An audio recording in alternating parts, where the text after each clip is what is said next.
Hello, hello, hello.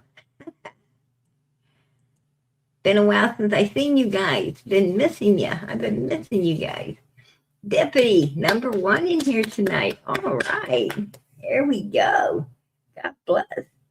And Miss Justice, much love, PG. Much love to you, girlfriend. Number two. Legendary. Number three. All right. Hi, everyone. Hello, hello, hello to you. And let's see who is number four, soaring free.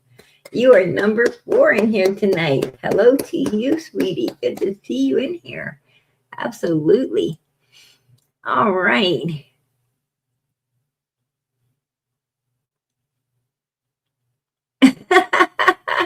I heard that, Deputy. Right? Your old lady lit it. That is hilarious. Hey, girl, I missed you guys too. I want to tell you, Charlene, I really did. I've been busy, busy, busy. Absolutely busy. Hey, Miss Mama 3. How you doing tonight? Hey, PG, little man, I missed you. Missed you too. Little man's been keeping mommy up all night long. All night long. I am tired. I am tired, you guys. I stay tired. I feel like I need some Geritol or something. Right? ain't that ain't that what people used to take like years ago? Something called Geritol. Um, Karen, how you doing tonight, sweetie? Good to see you in here, girlfriend. Let me see, Lynn. Good to see you, Lisa. Good to see everybody. James, good to see you. There's C. A survivor standing strong. Amen. Good to see everybody. Hey, PG's little girl. Good to see you, girlfriend. How are you doing tonight? All right. I think I made it to the bottom, you guys. I think I made it to the bottom. I'm here, Mama. After bugged you. LOL. Yeah, PG's little girl. Every night she was asking, "Are you going in tonight? Are you going in tonight? Are you going in tonight?" And I finally seen it. I finally got a chance to look at the the messages on Facebook, and I seen there's a lot of people messaging me asking, are you okay, PG? And don't think I didn't appreciate it. I really did. I appreciate everybody reaching out and let me know that you guys care. And but I was just tired. It's a lot taking care of a newborn, right? And I'm trying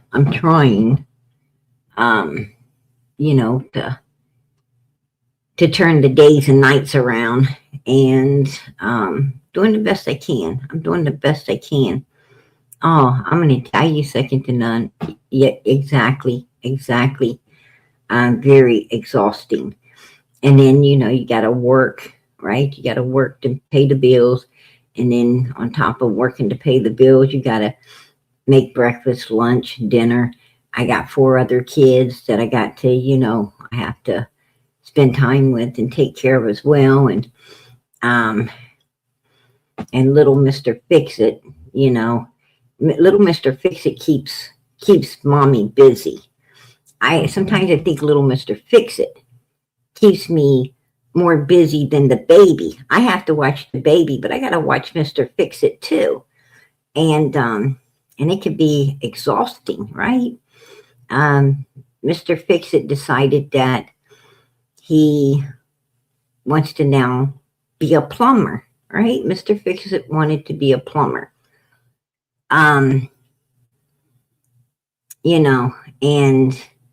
seeing that, I'm so tired, right? I'm so tired. I tell you how tired I am. I'm so tired, people talk to me, and I'll be like, yeah, yeah, mm-hmm. And, like, even my husband, he'll say, did you hear me? And I'll be like, yeah, I heard you. And I don't know what the hell he said. I don't know. Um, you know, I really don't know. And I don't know, it's just like I'm in some kind of mode, right? I'm in some kind of mode right now. I don't know what the heck it is, but this is what's going on. And, and then a few hours later, he asked me, you know, did you take care of this, or did you take care of that? And I'm like, take care of what? What we talked about. And I say, when did we talk about it? Right? And he's like, you said, yeah, I said, are you going to take care? You said, yeah. And I'm like, what was I going to take care of? Because I didn't hear what I was going to take care of. I just said, yeah, hoping that you go the fuck away. Right? And I could get some rest or something. I don't know. Or, finish doing what I was doing, or I don't know. So, and I wasn't ever like that. I don't know where it's coming from. But, yeah, I'm staying quite busy. And Mr. Fix-It decides to be a plumber. And I guess he asked me. He said he asked me. He might have. I don't remember. He said, I said, yeah, I probably did. Said it to my husband, right? So I probably said it to him. I don't even know. But anyway, let me tell you something. That's going to cost me, right? That's going to cost me. Yeah, let me tell you something. And then he's like, oh, I messed it up, but I can fix it. I can fix it, Mom. I can fix it. I said, okay. We go back to the hardware store, spend a bunch more money because he needs this. And he like, thinks he knows everything he needs. Well, it didn't work. It didn't work that time either. And we're on like the fourth or fifth time right now. We're on the fourth or fifth time right now. And, it's not fixed. It's not fixed. And I probably could have got a professional for what I've already spent. I don't know why. I don't know why I finance, these projects. I don't know why I don't even know why the hell I'm going along with these projects.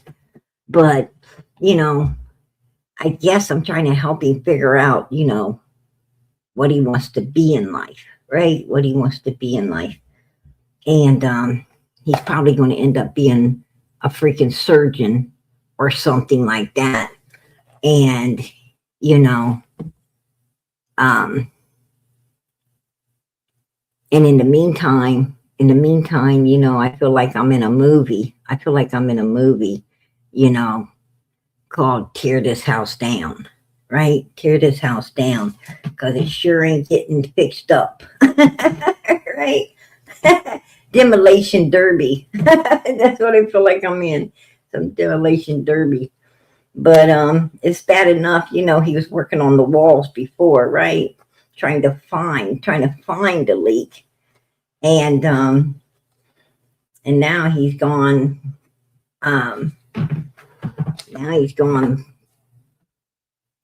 full-blown plumber, and it's like, whoa. I don't even know what was wrong. That it needed fixed. To be perfectly honest, I still ain't figured out. When I get some rest, you guys, I'm going to figure out what this shit's going on around my house. Because right now, I have no idea. I do know that my daughter, right? I'm going to tell you what, she's been all over the house. You guys. Moving this. She's trying to be helpful. And I don't know how helpful it is, because everything that was in her room seems to be distributed all over the house, and everything that was all over the house seems to be going into her room, right? Um, I um, collect certain figurines. There's certain figurines I collect. They're very expensive, very expensive. I keep them I keep them in a big china hutch, right? I keep them behind, doors, and they're very beautiful. And somehow, since I've been so tired, these figurines disappeared, like a lot of them disappeared, and I went looking for them. Well, I didn't have to look far, right? I pretty much knew where to go. And I went, and there they was, all over her room. And I'm like, oh, wow. I don't know about this. Right? I mean, take my bed set. Hell, take my whole bedroom suit. I don't care, but my figurines, we're gonna have to sit down and talk about this one, darling, right? I don't know about this, but yeah, she's got them sitting in a wide open, right? Wide open, one little slip, and it's gone. And but they look so pretty, yeah. In my in my cabinet, right? In my cabinet, where they should be. Exactly, Miss Justice. Exactly. And I'm going to tell you, I love teenagers. I absolutely love teenagers, right? Because the only thing that they seem to register, don't think they're not listening. This is how you know your teenagers are listening. They always listen. They don't do what you want them to do, but they do listen. They're collecting, they're collecting ammunition against you, right? That's what I think. That's what they do.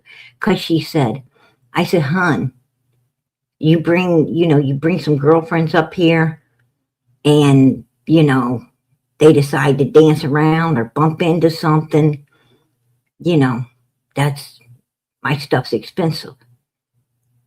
I don't want them broke. And she said, well, I thought you said that you don't mind your stuff getting broke as long as no one gets hurt. What?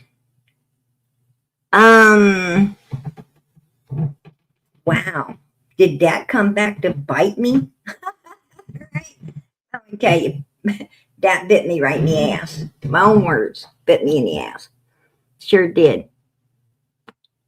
I'm like, right? Exactly. I'm going to tell you, these kids, there's something different. And I told her, I says, look, I'm willing to compromise. You pick out one or two that you really, really like, and you can keep them. They can be yours. You can have them. And the rest of them, because she took, I got a lot, but she took a few. I told her the rest of them going back where they belong. So she's got 24 hours. 24 hours. That was today. 24 hours to figure out the one she likes the best. Right? She could pick two. I'm letting her pick two to keep. But I told her, tomorrow I'm coming to collect, right? I'm coming to collect the rest. And they're going back where they belong. She huffed and puffed a little bit, a little bit. And I know my daughter, tomorrow she's going to be trying to, compromise with me.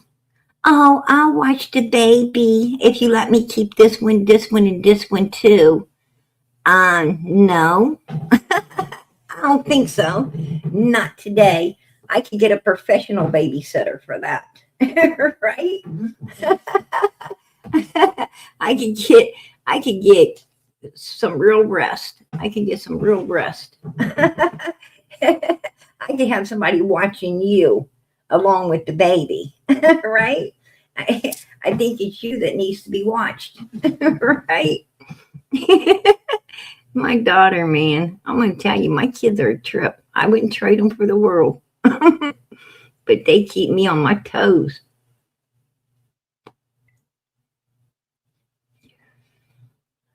With my granddaughter, too, right? Second to none. Oh my gosh. I'm not, well, I'm not looking forward to grandkids. I'm just not, I'm not looking forward. I always hear that, you love your grandkids way more than your children, right? Um, because you can hand them back. You can hand them back. That's what I heard the old folks say. You can always hand them back. You don't have to, watch them all the time. But I'm not looking forward. I mean, right now my kids are enough. And I've got one son. I've got a son. That's, like I told you guys, he's already started into college and everything. And I'm worried, I'm worried that I'm gonna, I'm gonna hear, hey mom, this is my wife, and or maybe, hey mom, this is my girlfriend, and we're gonna be having a kid, or and I'm gonna be like, oh well, I don't know. That's a fear that when they're and shoot, I've got a baby, I've got a baby. I mean, I wouldn't want my oldest son, you know, having a baby right now. I mean, that would be the baby's uncle would be like a year, maybe 2 years or 3 years older than then it's nephew at this point.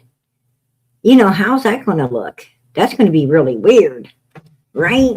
That's going to be really weird if I had a grandkid that's only, you know, not too much older than my own kid. And that would just be really weird. I don't know. But I know he's out there. And I took him to the bookstore, right? I took him to a bookstore and he had to pick up some books and stuff. So I went with him. We had lunch and went to the bookstore, and the girl behind the counter giving the books, she was definitely interested. And he looked like he was pretty interested too. Mothers can tell. And I know he's probably going to be going back to the bookstore, hoping she's there. If he didn't already know her, she might be somebody that he already knows. But they sure did look pretty interested in each other. So I don't know. I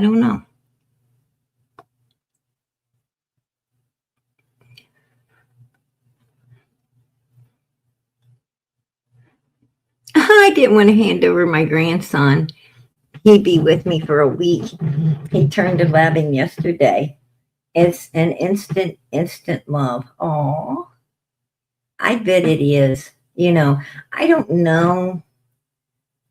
It might be for me too. It might be. I don't know, because right now I'm super tired and I don't know how excited I could get over another baby, another baby right now.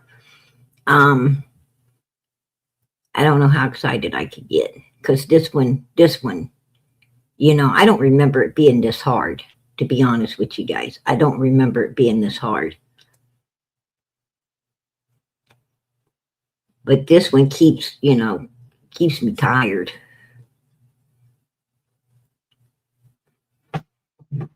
Wow, I didn't know that.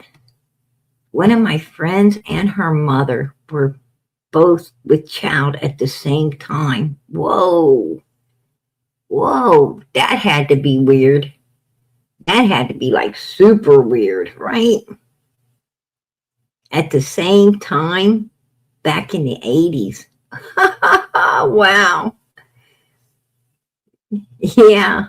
That's what happens when you have older kids, and then you have the little straggler, right? The little straggler coming along. Um, that can be, I'm worried it's going to happen to me.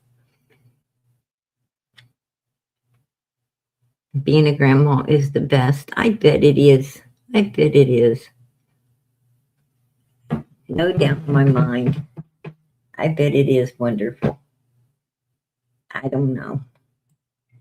Right now, people say being a mama's the best.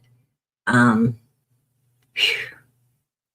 let me tell you, being a mama is tiresome. I don't remember, it's like with my first four kids, it's like, I was never tired. I was running a marathon. I didn't get tired at all. I don't, I ain't figuring out why I'm so tired with little man. But for some reason I am. I'm just exhausted. I feel exhausted all the time, you guys. It's true.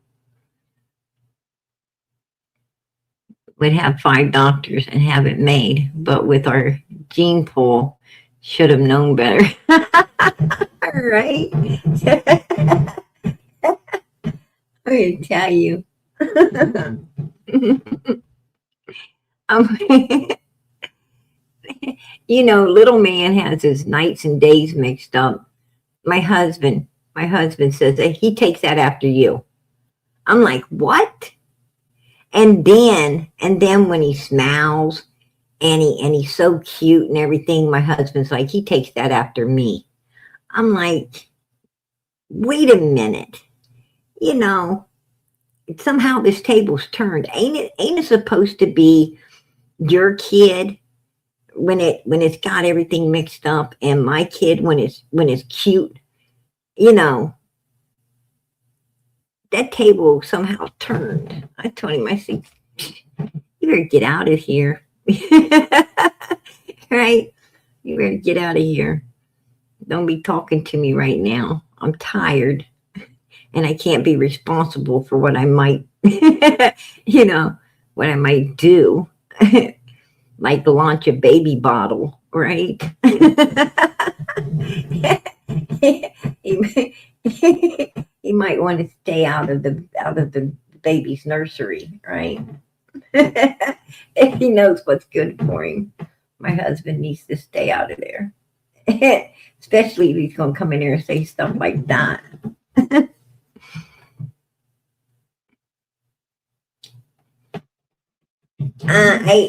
Charlene, I can't tell no one exactly how little man is, but he's still little. He's still very little. Um, so that's as much as I could say. He's very little. And yeah, I've got a lot going on, you guys, a lot going on. But I'm going to try my best. I'm going to try my best to get things organized. He's doing a little better. He's doing a little better with, sleeping a little longer through the night. He was up every hour on the hour, for a while. And now, at least I'm getting, 2 to 3 hours of rest instead of, hour on the hour. But I was so used to getting up hour on the hour, right? I have, even if he is sleeping, I still wake up. I still wake up, right? So, I got to get myself back to being able, you know, to sleep as well. Um, because that's what happened. That's what happens when, you're used to doing something. Um, even if the baby's getting better at, resting longer, you're still on that schedule yourself, and it takes you time to get back to normal as well. And he ain't up to sleeping. He doesn't sleep, like 4 or 5 hours yet. Um, 2 to 3 hours, and I'm lucky if he sleeps 3 hours. Um, I am so lucky.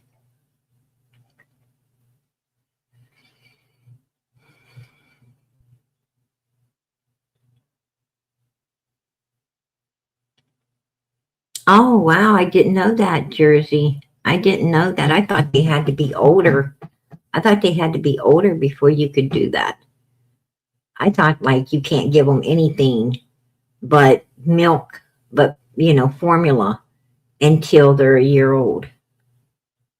That's what the pediatrician's been telling me is nothing but formula until they're like a year old, and don't give them like water, or don't give them juice, or anything like that.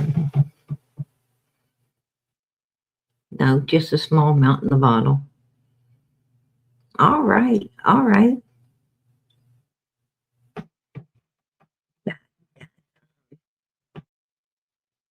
He you know he ain't 4 months yet. He's not 4 months yet. But I'm going to keep that in mind, girl. I'm going to keep that in mind. Absolutely. Trust me. PG's going to keep that in mind.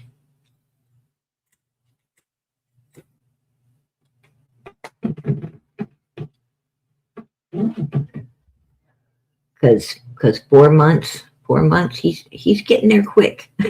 Right? He's getting there quick. So I'm definitely going to keep that as a mental note for sure. You had the same issue. Yeah. Man, I'm going to tell you what.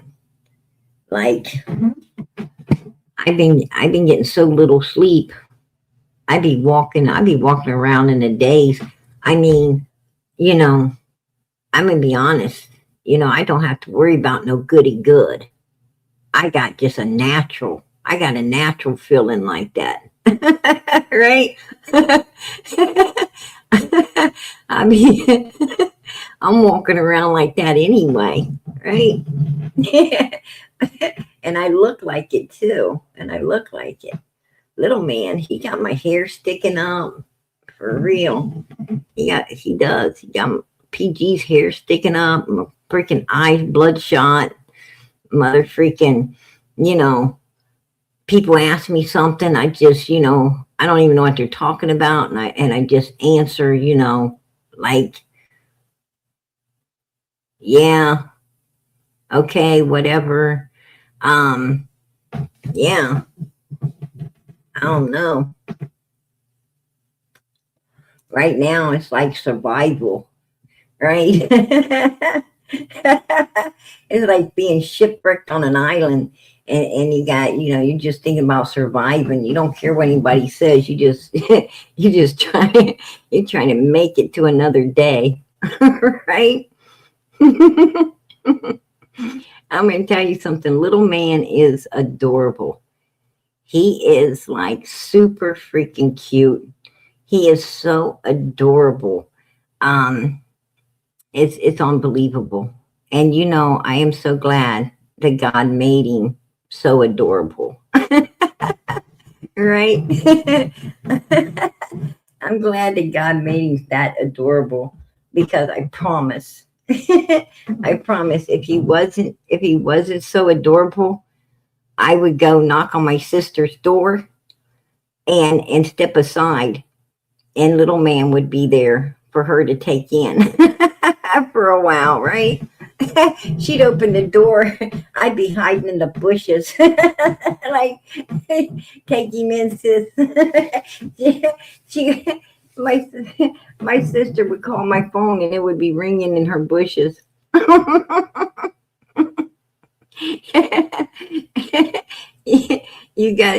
You gotta watch him for a minute. I gotta go sleep somewhere.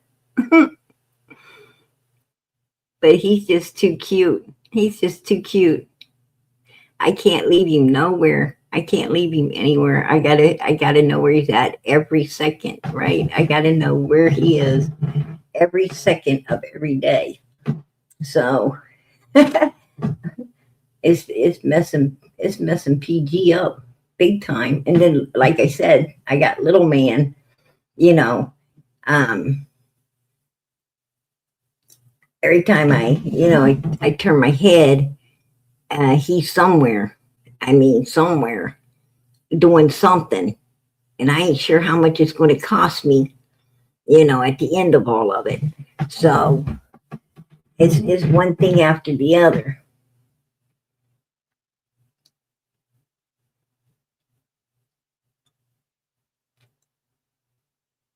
You have to make a hole in the nipple a little bigger. My son was 10 pounds, so milk wasn't enough. So I fed him rice cereal. Then he would sleep good. Oh, okay, Charlene. Okay.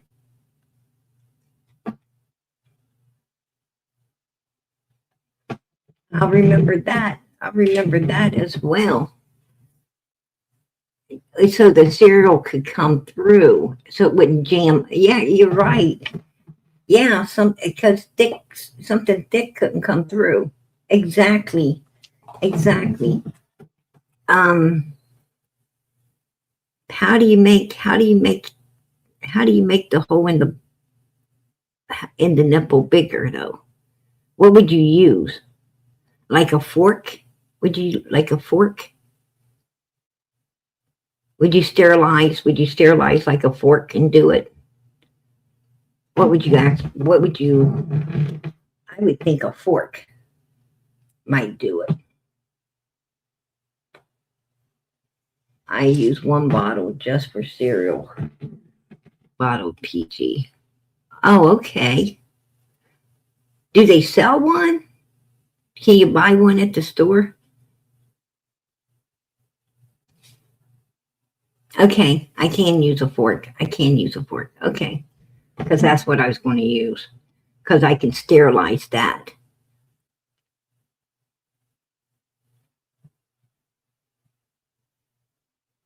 Walmart. Go to Walmart. Girl, I'm going to be going to Walmart tomorrow looking for that. if you see somebody, if you see somebody in your Walmart and their hair's sticking out and their eyes are bloodshot and their hair's pulled back in a ponytail with some, you know, with a sweatshirt on and a pair of comfortable looking shorts, it's me. Right? House shoes. My house shoes on, all looking all crazy and shit. It's me. You'll know it's me. It's definitely me. All right. Tell you, I used to, I used to get up in the morning, take my shower, get dressed and everything. A lot of times I would go out for a jog, right? I'd get up in the morning and run out for a jog, come back, shower, get in.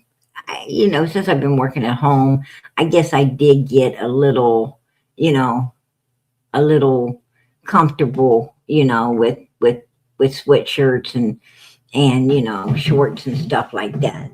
But um, I'm gonna tell you something. I get up now, and I'm gonna tell you something. I drag my ass to the shower. I drag my ass out of the shower. It's, forget the makeup, forget the brush and comb, forget anything. You know what? It's like dry my hair real quick, leave it. I don't even care. Throw it back, walk out. I put it in, a scrunchie, throw on whatever I can find. I don't even care if it matches, right? I don't even care if it matches. I don't even care if my socks match. I don't even care. I'm walking around a mess. Right? And that's the truth. That's the truth. My daughter's like, did you know that your socks don't match? And I looked down at my feet and they didn't. Right? I wanted to say something to her, right? But I didn't.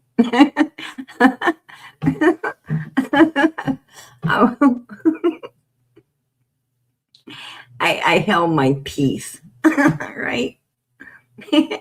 You want to talk about my socks? I feel like shit, and you want to talk about my socks, right? I was about to pop an attitude, right? You just get up and forget about your breakfast this morning. my my daughter she's about to meet a mother she don't know. Like, whose mom is that? Right?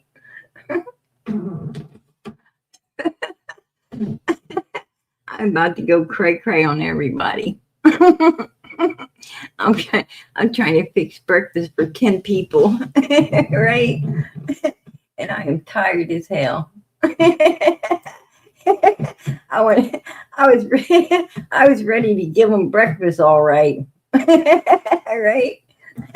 Food fight. It was about to be a food fight. They don't even know. But anyway, it's good talking to you guys. It really is. And I appreciate the cereal. I appreciate that. Like I said, we go in left field, it's for a reason. And I needed that. This time it was for PG. Right? This time we went to left field for PG. I appreciate it. I appreciate it, you guys. Because I needed to know about that cereal. I really do. That is something I needed to know. That might get me some sleep. So you don't know how much I appreciate you ladies giving me that advice. I should have, all of my other kids were different. My other kids were different. They just took their formula. They slept, 4 hours, sometimes 5 hours. They took regular. They was little man so much different. He is, so much different. It's like he wants to stay awake a lot, like all the time. Like he likes to stay awake, and he likes for you to, pay attention to him and talk to him, and he likes for you to show him stuff, like his little toys, and you can picture books, and he'll sit there and watch. He likes to watch, this child already, like if you turn a cartoon on, he will sit there and watch it. He's way different, than my other kids. And I'm like, I don't know if they sent a baby, I don't know if they sent a baby home with me or like a little old man. Right? I'm starting to think. I'm starting to think that somebody had a midget they didn't want, and they sent it home with me. Right? I don't know. I promise you, I think I've heard the kid talk. I'm pretty sure I've heard this kid talk.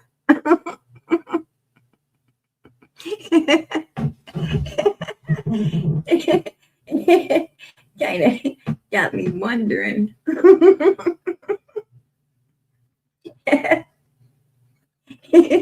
Pediatrician says it's a baby.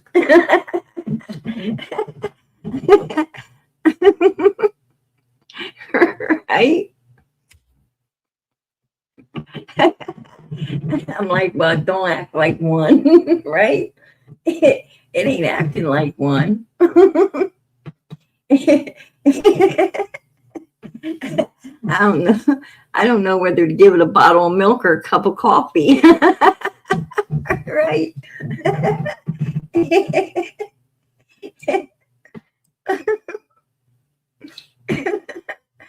Oh shoot. Yeah, he probably will say to none. For real. I'm gonna tell you, I asked him, I asked the baby, I'm like, he gets a little fussy. I said, you want a box? I was just playing with him. I said, like, you want a box? And he and I promise you, he put up both of his little hands, like he knew what I'm talking about. And I'm like, whoa. I don't know. I don't know if a baby's supposed to, and this ain't even the half of it. That ain't the half of it. I actually called my husband and I said, watch this, watch, and I right in front of my husband, I said, hey, you want a box, little man? You want a box? Because that's what I call him, since that's what all of you call him. I said, you want a box? He put his little hands up. My husband started cracking up laughing. He's like, I didn't believe you. I didn't believe you. You made a believer out of me. But he does. I mean, and my boys will do it now. He'll put his little hands up. And I'm like, I don't know. I don't know. We might have got a little midget. Right? Somebody didn't want the little midget, so they give it to PG. I'm like, where's my kid? Where's my child at? It's supposed to have a kid that's sleeping 4 or 5 hours a night. I ain't supposed to have this kid up every hour on the hour wanting to watch cartoons and stuff, right? Wanting to watch a movie. Go pop me some popcorn. Right? Pop me some popcorn, Mom.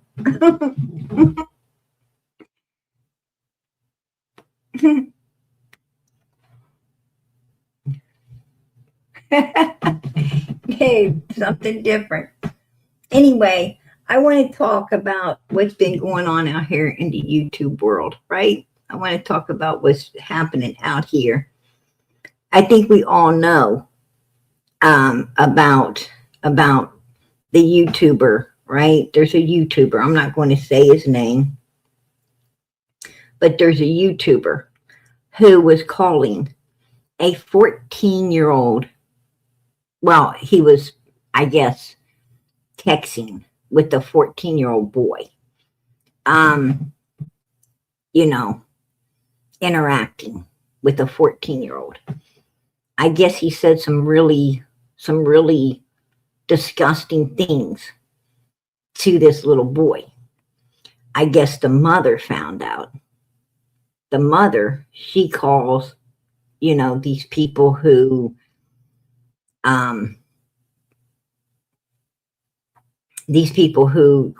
call these kind of people out, right? They get a hold of, they basically step in and they start talking to the predator. Okay, she reached out to him, and they started, instead of her 14-year-old son talking to this particular YouTuber, right? Put a 1 in the chat if you know who I'm talking about. You probably do. But anyway, I guess they've been in here. This particular YouTuber has been in our chat. I didn't even know. that they were a YouTuber, but I guess they have been in our chat before. Anyhow, this particular YouTuber's been speaking with this 14-year-old kid, and yeah, and saying some awful things, and these, these predator hunters went to his home and they confronted him, right? And he's standing there. He ain't denying it. He said he was talking with this kid, and and I guess he has a big, pretty good amount of followers out here, right? On YouTube. He's in the true crime community. This predator is actually in this true crime community. He has the audacity to act like he is for missing children when he was actually exploiting a child, right? That's BS. That is total BS right there.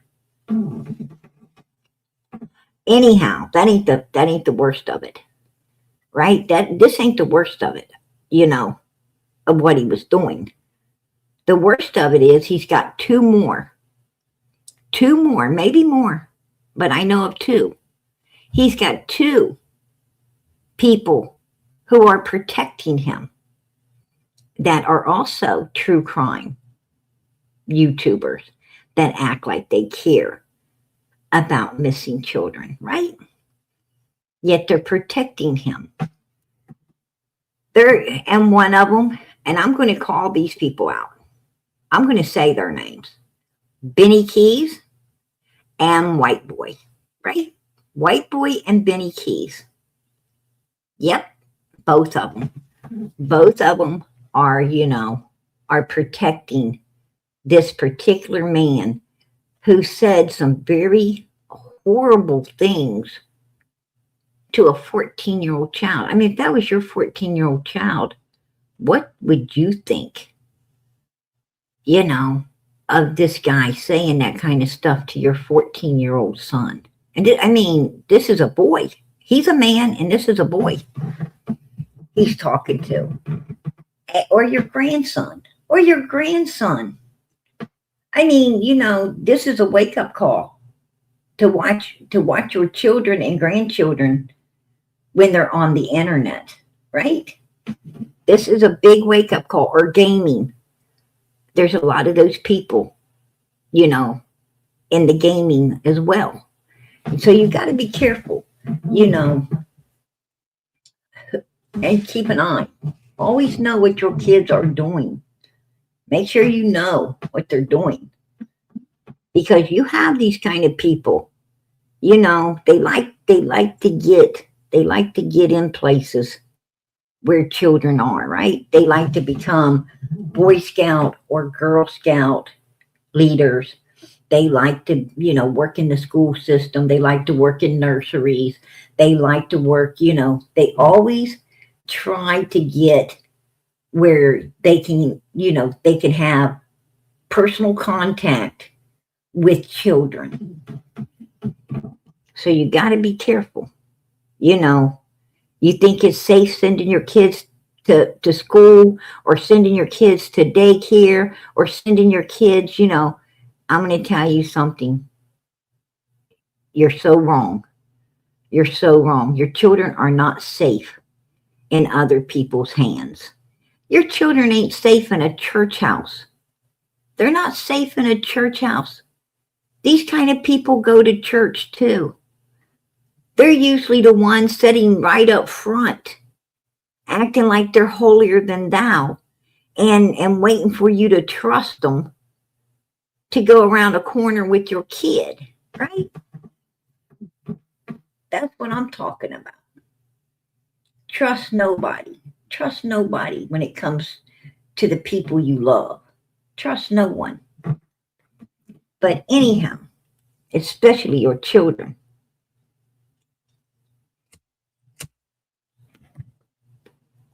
It's so bad now.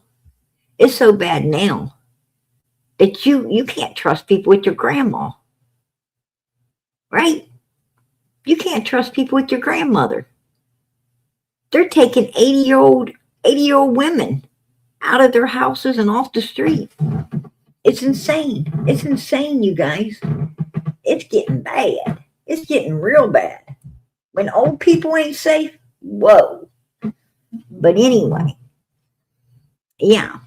And Benny and White Boy, oh, well, they're taking up for this person, right? This particular predator. And I was like, I'm going to tell you something. The one time, I have my differences with Lisa Kay, right? You guys know that. PG has her differences with Lisa Kay. Lisa Kay, like 99.99%, Lisa Kay is like wrong, right? Like, so she's so freaking far out there, she ain't coming back, right? Like, you say up, she says down. You say under, she says over. I mean, you say the mother freaking sky is blue, she'll say no, it's pink. She, for some reason, I don't know what the little voice in her head tells her, but I do know that it tells her don't agree with whatever someone's saying. It doesn't matter who she's talking to. The little voice is saying, don't agree with them. Don't agree with them. Don't agree with them. Right? I'm like, whoa, keep that little voice the hell away from me. Because, it's mother, that little voice is fucking cray-cray. If somebody says something's right, I'm going to say right. Yeah, that's right. But she don't. If you say something is right, she'll go off and, say something that's like way, way far-fetched, like I said, you talk about the red truck in Summer's case and she'll be like, oh, there wasn't a red truck. Then she'll be back, oh, there was a red truck. There was, there was a purple truck and a green truck and a yellow truck too. I mean, like, I'm going to tell you what, she just gets on my mother freaking nerves, okay? I'm not going to lie. She gets on my nerves. Lisa Kay gets on my nerves. But for one time, she was right. This is the only time I know she's right. She called him out. She called, White Boy out, right? Being affiliated with this, this guy that likes to talk to 14-year-old little boys about stuff that you shouldn't be talking to little boys about at all, right? I'm going to tell you something. If that was my little boy, I would have had his ass arrested. Just saying. It'd have been the police knocking at his door. I told him, if you don't want to knock, I will. But you're going to do something about this one. This guy's dangerous. He's dangerous. But you got Benny and you got White Boy trying to shut Lisa Kay up. They're actually attacking her because she's right. Right? They want to go at her because she's right. And yeah. Sure did.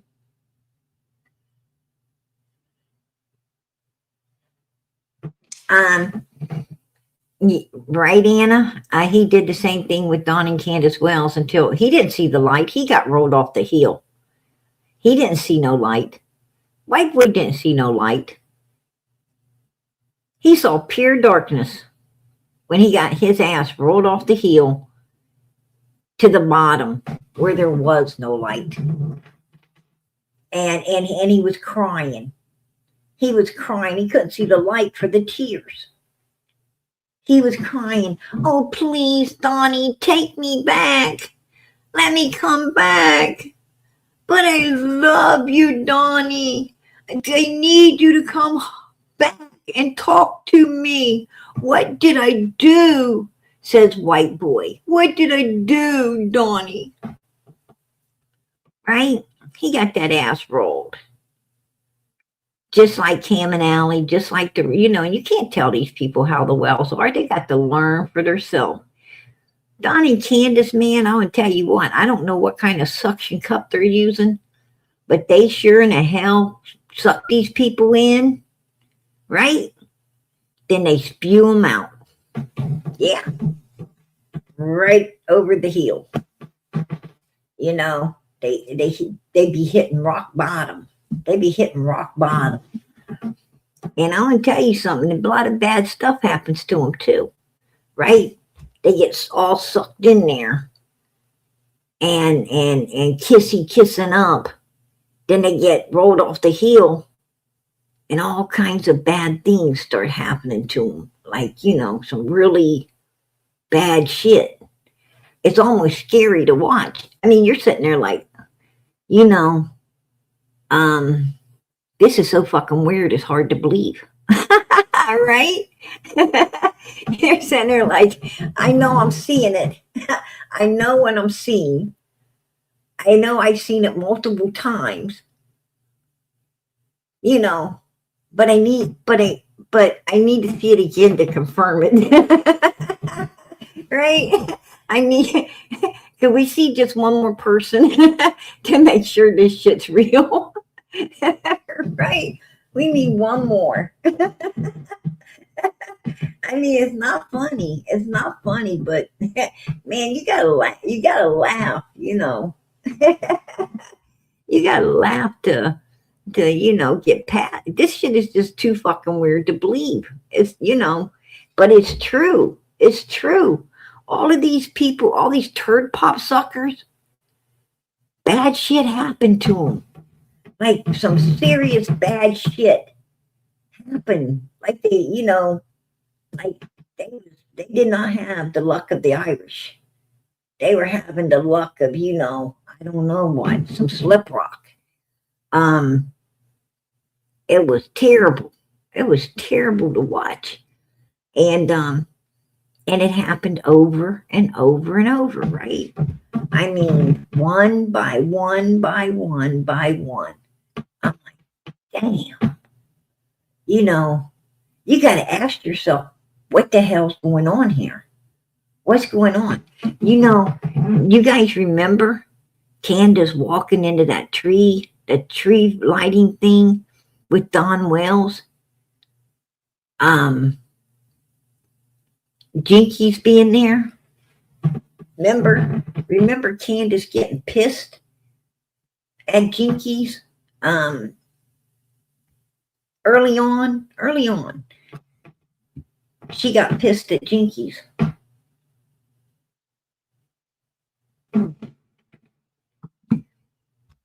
And it had something to do with Matthew and Day Day and hell, I don't know. I don't even know what all their BS was about. I just know that Jinkies got rolled. She got rolled, right? She got rolled out of it. Candace wanted nothing to do with her and kind of turned on her. And then Jinkies came out and told about, what Candace told her about the boys. I mean, she, when she couldn't get back in with Candace, she told everything Candace said. And, and then Jinkies had really bad shit happen, right? Like really bad stuff happened. White boy had really bad stuff happen. All of these people, really bad stuff happening. Benny Keys, really bad stuff happening. You tell me, because, I'm still sitting there like, what the fuck happened? Right? What did happen? I'm trying to figure it out. Like, they got some They got some special kind of fucking juju all over 'em. I don't know. And it came from that heel, right? It came from that heel. As hard as that is to believe, there's some shit going on there. But anyhow, um, hey Ruby, I appreciate that, girlfriend. I appreciate it. God bless. God bless. I appreciate you supporting Summer's channel. Amen. But anyway, um, all the juju's off on these people. And that's another set of weirdos, right? Some sickos. To be honest, we all know what Don Wells was doing to his sisters. We know what Don Wells was doing over in Arkansas, right? With women and children. We know what Don Wells was doing up on 110 Ben Hill Road, right? We heard the 911 call. We know what the hell was going on. And White Boy, all these people were supporting. They were supporting this evilness, right? They were supporting you. When you support, people like that, you're supporting evilness, pure evilness. Do you expect nothing to happen to you when you're supporting pure evilness? You're asking for it. When you go around supporting freaking, evil, wrongdoing people, you're going to get what you get.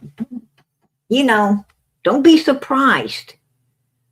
When everything in your life starts going to hell.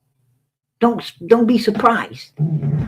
Because, look around you, look what you're supporting.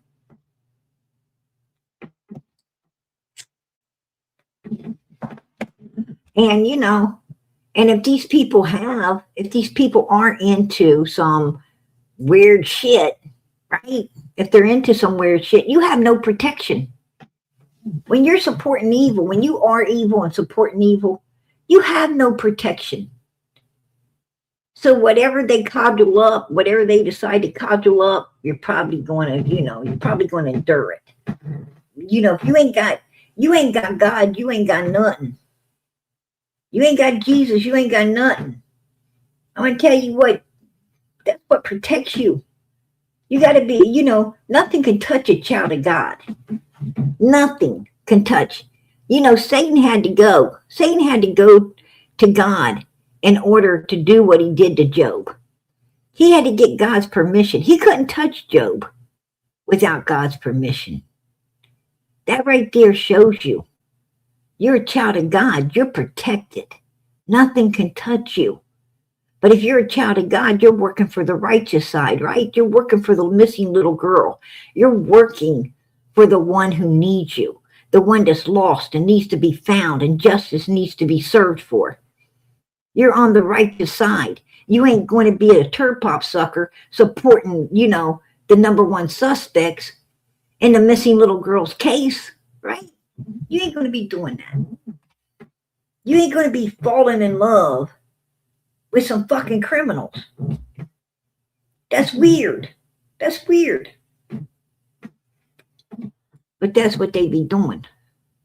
And they're doing it again with this guy that, talking mad, weird stuff to a 14-year-old little boy. And lucky his mother was able, right? Was able to keep an eye and see it and intervene and get it to stop. This mother didn't only learn a lot about this, predator that was speaking to her son. She learned a lot about her son, right?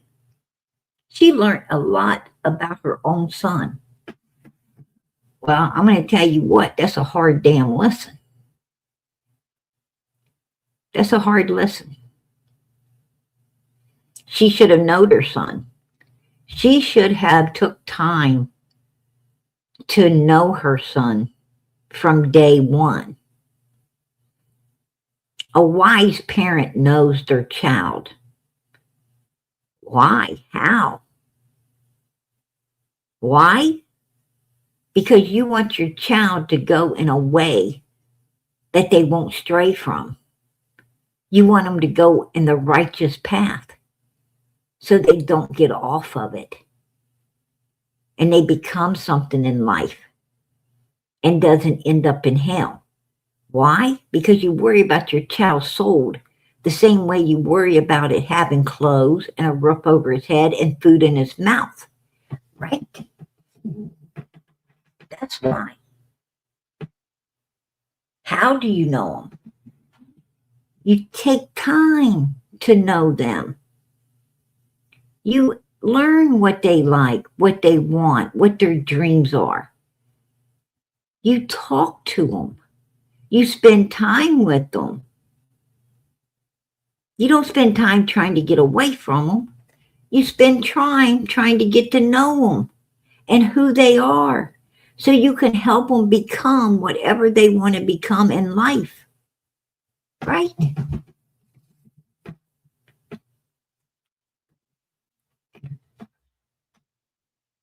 That's why. See, if you don't listen to your kids or your grandkids, their little friends are. Their little friends are going to listen. Weirdos like this YouTuber is going to listen. He's going to listen. These are the people you don't want listening to your children. That's why you better be listening. Right? Just saying. Being a parent is a full-time job. It doesn't start after work or before your job and then after your job. Being a parent isn't through breakfast and then through dinner and then your child goes to bed and you be a parent again in the morning and then again at supper time. That ain't how it works. You got to be a parent 24/7 every day of the week, every second of the day. Or your kid's going to be on some internet getting listened to by people like that. Your kid's going to be getting listened to by their peers. And their peers, the people that's listening, isn't got your child's best interest at heart. These people are out to destroy. They're not out to build. Misery loves company. And you got to raise your kids wise enough to know that these people out there ain't your friend. These people out here they're so busy. They're so busy with themselves. They don't give a damn about you. Right? They want you to join in. They want you to join in and all of their evilness. But when it comes time to pay for that evilness, they're going to be gone and they're going to leave you standing. They're going to leave you standing there. They're going to give you advice. They're going to give you advice and laugh. Right?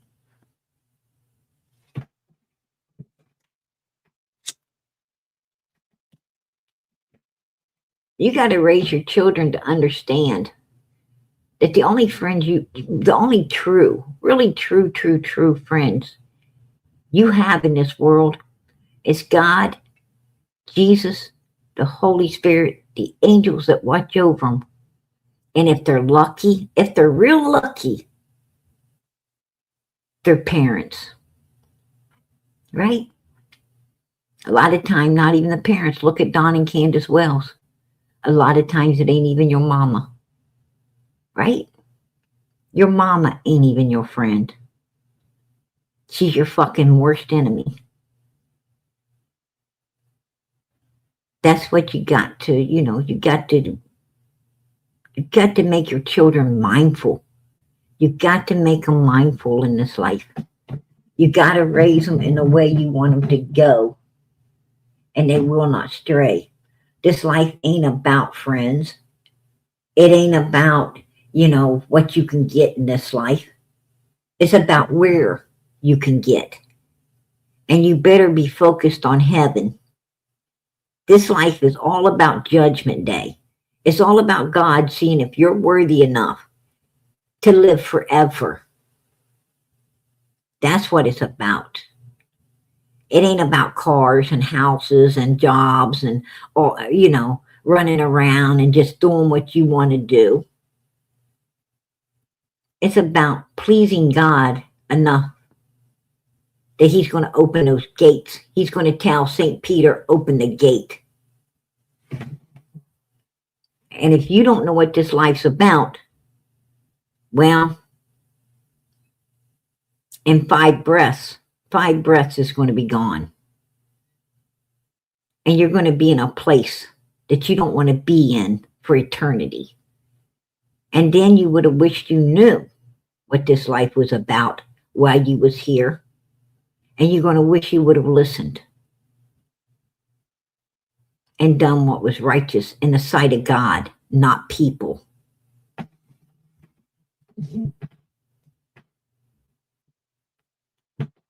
That's what it's about. Right? I'm going to tell you something. You wouldn't catch my 14-year-old son on no mother freaking internet with some weirdo. Because I'm going to tell you what, my 14-year-old son is smart enough to know not to be doing that. My 14-year-old son is smart enough to know to stay away from sickos and weirdos.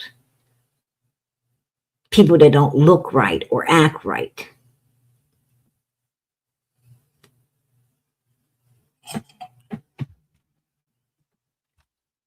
My son knows what this life's about. My son knows I've got to get a good education.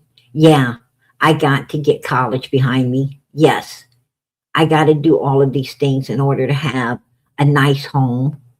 I got to build myself before I could build a family.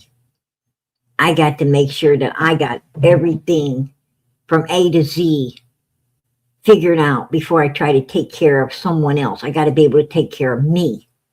And then I can take care of someone else. I got to get a car. I got to get a house. I got to get prepared for a wife and children. I don't want to bring people into this world and disappoint them. I don't want to bring children into a world that I can't take care of, that I cannot protect. And I got to learn to take care of me and protect me first. Right? And this life ain't about the education. It ain't about the house, the car, or the family. It's about doing everything righteous in the sight of God and being a right kind of person. Don't lie, don't steal, don't cheat, don't covet. Don't do none of the things God tells you not to do.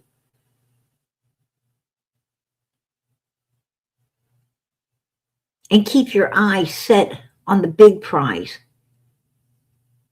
You want a family that's Christian. You want a godly family. You want to, when you meet somebody, you want somebody evenly yoked to you. What I'm saying is you don't want someone that's just going to marry you for what you got and divorce you so they can take part of it. You want somebody, just like yourself, that wants to have something in life and wants to make it to the next life and live forever. So you want to find a good Christian girl as your wife, have a good Christian family, And you raise your children to be smart enough to get what they want. Don't settle for anything less. A lot of people don't do that. They don't take time to do that. They don't, they don't read the Bible to their kids in the evenings. They don't talk about God openly. I've been in so many households, so many, and they don't ever speak of God. They don't ever speak about Jesus. They don't ever speak about church. They don't bow their head when they have, when they're eating. They don't pray. They don't pray over their food. They don't pray before they go to bed. They don't pray when they get up in the morning. They don't give God any thought until something happens. And then they're asking for prayers. Then they're asking for prayers. Why wasn't they praying the whole time? Why hadn't they been praying the whole time? God gives you every day.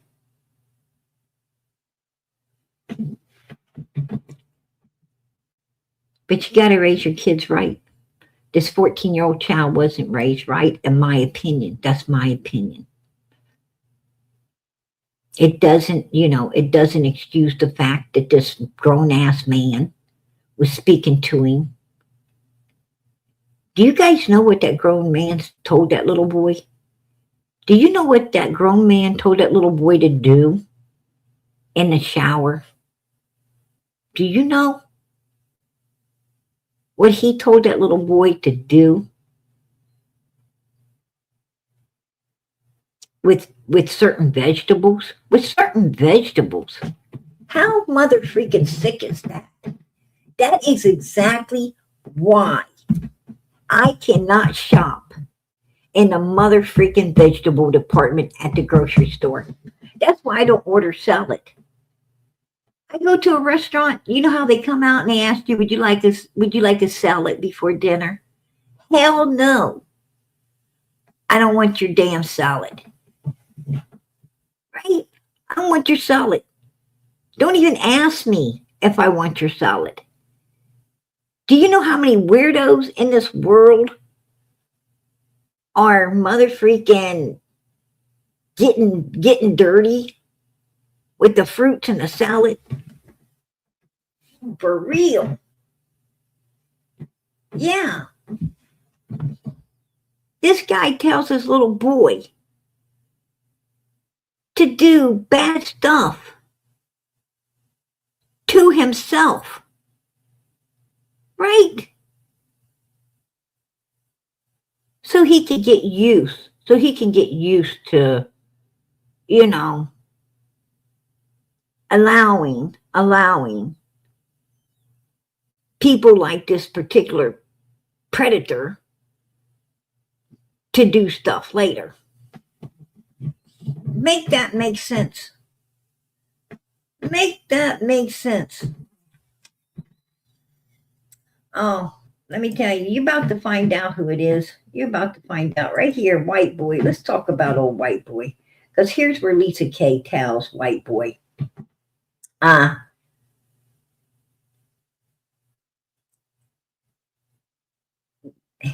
They said he offered to send you money to buy the Wells boy some gaming system. That's true. That's true. White boy, I had someone send me a tip about, and his name's Arctic Wolf. His name is Arctic Wolf.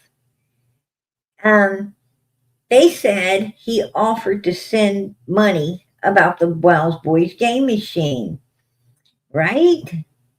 Yeah. In the light of current events. And that's a little suspicious in my opinion. She's giving it to white boy. And you know what? It was all true. It was all true. You want the truth, you'll find it here, right? You want the truth, you're going to find it right here. And I'm going to tell you, we do our homework. We do our homework, baby. We bring the truth. And I don't personally, I don't care about white boy. Right? I don't have nothing for him. I have nothing for him at all. I have nothing, I prayed for that guy, right? I prayed for that guy. I really did. I asked my people to pray for him. And right after I did, and he got on his feet, you know what he did? He made fun of my baby. He made fun of a newborn child, right? A newborn child. That's how sick he is. That's how sick he is. He's demented. And Benny Keys, I can't say a lot about Benny Keys. I can't say a whole lot about Benny Keys. Oh, I could. You know, I guess I could say a lot about Benny. You know, um, but Benny got pretty ugly where my baby was concerned too. I mean, at first it was funny, him act like he's the daddy, and Posley had custody and asking everybody to give him some support so he can buy milk, right? Because obviously PG belongs to the itty bitty, committee and didn't have enough to supply the baby, kind of stuff. And I can laugh at stuff like that.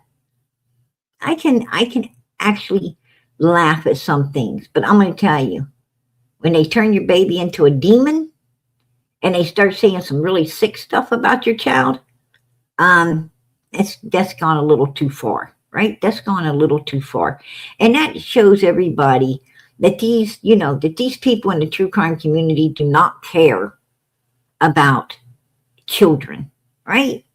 What they care about is loading up their bank account. What they care about is using one of these missing kids to bank their ass off with. That's what they're out there for. They don't care about these kids. They care about what they can get by using these kids, right? And that's the truth. That's the truth. Just saying. And a whole lot of people support it. I find that people support evilness way more than they support righteousness, right? Absolutely. No doubt in my mind. I know that for a fact.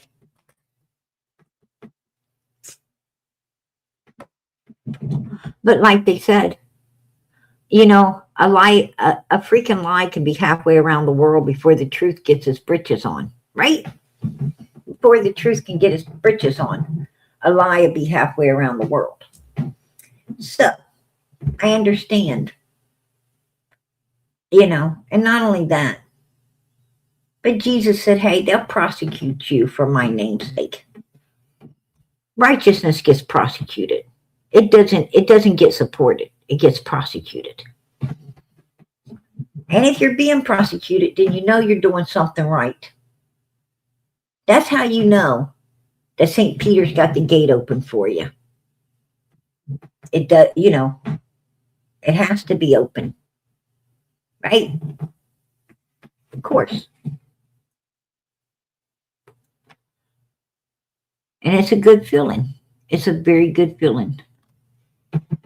I tell you, I'd rather St. Peter have that gate open than to be supported, right? Than to be supported. Because I want to tell you, that gate opens worth way more than support. But those liars, those evil people who do not care about the children, who are actually, pretty disgusting from what you see and how they act. Some reason they get supported. Some reason they do. No matter what's said out here, you're still going to have people supporting it. Maybe, I don't know why. I don't support it. I don't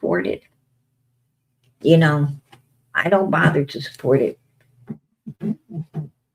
Matter of fact, I think that, evil that supports evilness needs to be shut down. It needs to be shut down. People need to turn their backs walk away, right? They need to walk away.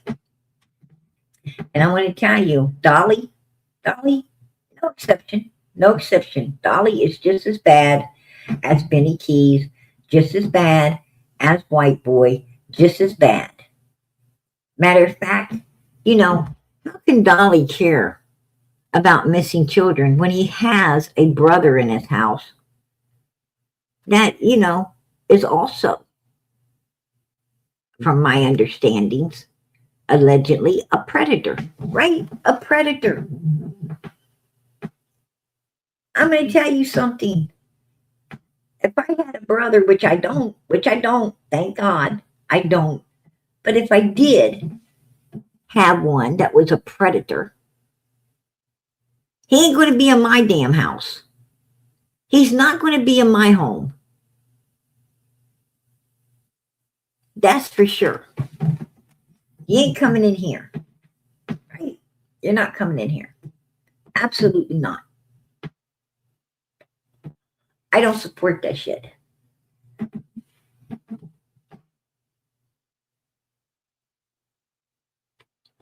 White Boy was making fun of you, and that's how I found you, PG.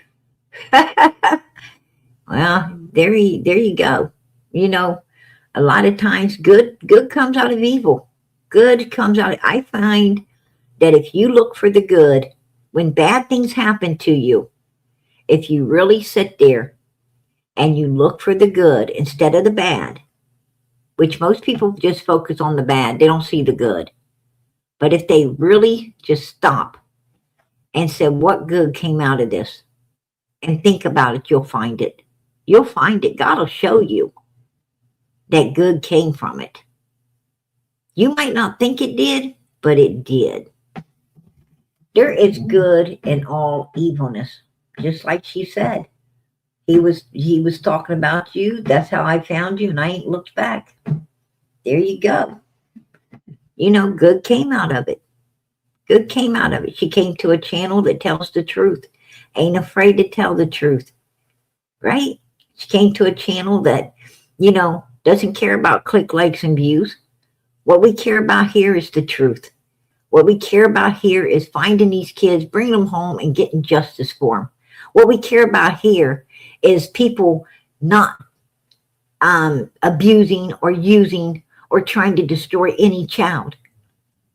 Because we all have children, and we don't want anyone destroying our children or anyone else's. Every child in this world is our future. Every child. Summer was our future. Our future got destroyed. Anytime a child gets destroyed, our future is being altered. It's being destroyed too.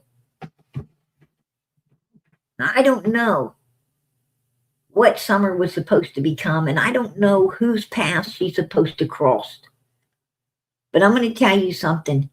She could have been a nurse to save somebody, that saved, one of you or one of your children or one of your grandchildren. But she's not going to be there to do it. Right? She's not going to be there to do it. Maybe she was going to be that kind word you needed to get through something tragic, or one of your children need it, or your grandchildren need it. But she's not going to be there. She's not going to be there to pick them up when they needed the words the most. She was supposed to touch other people's lives. And those lives are not going to be touched. And Summer had the light. She had the light. She wanted kindness. She wanted love. She wanted everything to be good.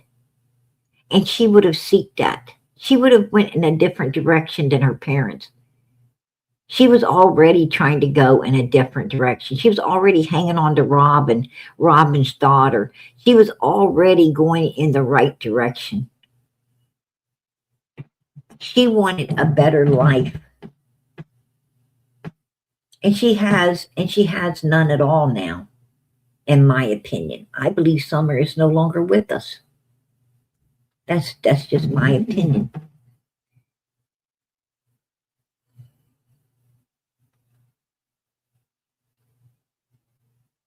But we have an obligation, not just to our own people, our own families. We have an obligation to everyone. The Bible tells you to watch over your neighbors, to not only keep yourself safe, but keep the people dwelling around you safe also. If you see something, say something. We're supposed to keep everybody safe. We're supposed to do to others as we would want them to do for us. Wouldn't you want, if a neighbor of yours seen something weird happening or outside your home or around your home, if your neighbor seen a vehicle pull up trying to talk to one of your kids, wouldn't you want them to call you, come out, stop it, call you? Wouldn't you want them to help and save you and your family? Yes, you would. And you're supposed to do it for them. If they see somebody in the dark around your home, wouldn't you want them to call you and tell you? Wouldn't you want them to call 911 for you? Wouldn't you want them to be concerned? If you were in your home screaming for help, wouldn't you want them to help? Yes, you would. Absolutely, you would. Well, these children, like they're screaming for help. Some are screaming for help on the phone. A 911 call. This little girl was saying, help me, somebody, anyone, please help me. Right in a 911 call, and the police didn't even take time to talk to her. They didn't take time to see if she was okay. They didn't take time to see what was going on. Nobody did. Nobody. And look where she's at now.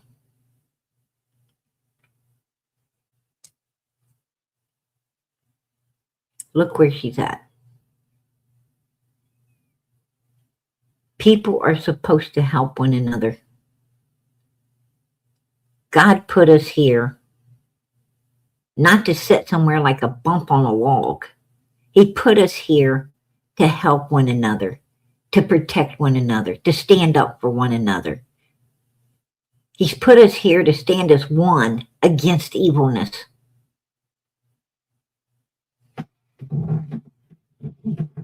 Not to be afraid of it. Cowards ain't getting into heaven. Cowards are not. You're afraid. If you're afraid to stand up to evilness, if you're afraid to put it in its place,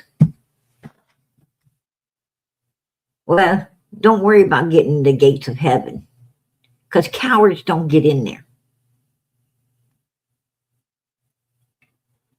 Only people who's willing to stand up and wear that suit of armor and do what's necessary in this world, they're the ones going through that gate.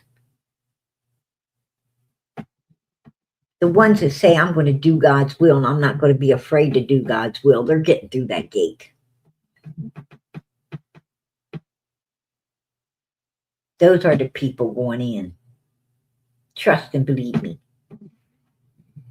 And I'm going to tell you something. PG ain't afraid to stand up for righteousness.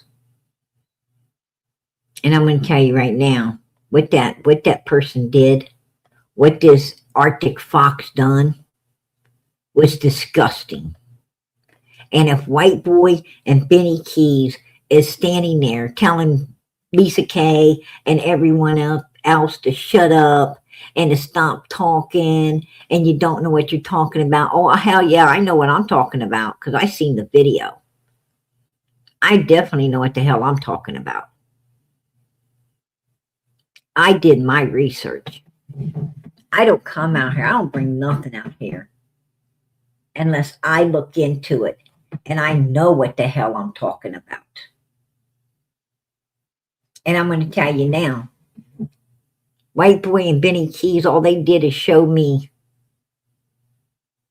how fucking evil they are. I'm going to tell you something. I often thought that they were supporting Don Wells because they were just as evil as him. But I couldn't prove it. I couldn't prove it.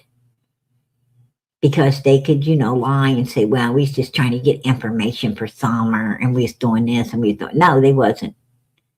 No, they wasn't. He wasn't trying to get no information for Summer. I think Benny Keys, at the end, at the very end, he tried to get a little information for Summer. I think he started feeling guilty. I do think Benny's got a conscience. A little bit of one. Not much. But I think he's got a conscience. And I do think it was getting to him. But I'm going to tell you something. For the longest time, all he cared about was Cash App, gang, gang. Cash App, gang, gang. And he didn't care about Summer at all. He wanted to get in with Dawn and Candace. He wanted to be friends with them. He wanted to, really be a turd pop sucker. And he was. And he was. I'm not going to lie. I mean, he was such a turd pop sucker. He was up there freaking sniffing on the pissy pillow, right? Right here. The deal with Summer's pillow that Benny liked so much, and he took. Yeah, Benny liked so much. What's up with the pillow Benny liked so much? There he is. He was sniffing it up, baby. Hugging it. Let me hug it. Let me squeeze that pillow. Ooh, kissy, kissy the pillow. That Candace pissed all over, right? Yeah, absolutely.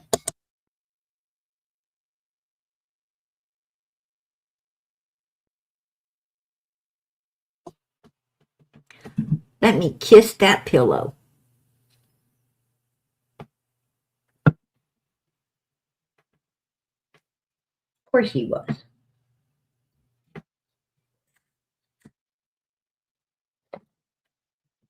I'm going to tell you, a snake sheds its skin, but it's still a snake. Benny Keys was supporting Don Wells to the fullest end, and he's supporting this Arctic Wolf guy now. He's supporting a supporter. He's supporting white boy, right? He's supporting white boy. Look at that. Look. Even the animals couldn't believe that he's hugging that pillow. They're like, ugh, hell to the no-no. Hell to the no-no. That's disgusting. That right there is disgusting, y'all. That's disgusting. It just is what it is. But I'm gonna get back to over here. I'm gonna get back to over here. Right here. Right here. A gaming system. Arctic Wolf gave $100. White boy had this Arctic Wolf all up and interested in the Wells boys, right? He had this guy all interested in the Wells boys. This guy was all over who's going to adopt the oldest son. Where's the oldest son going? Kind of like Tim Mullins, right? Kind of like Tim Mullins. All over the Wells boys, which I find very damn weird. I find that weird. I just do. I just find it weird, you guys. Absolutely mother freaking weird. But he's got this guy all over it. Supposed to have a game machine and everything. Now, White Boys was trying to say, oh, I didn't get the money. The Wells, Don and Candace got the money. No, they didn't. No, they didn't. Don and Candace did not get that money. Absolutely not. Why post and tag me with Summer and involve any more misinformation in the child's name? What the hell? What the hell?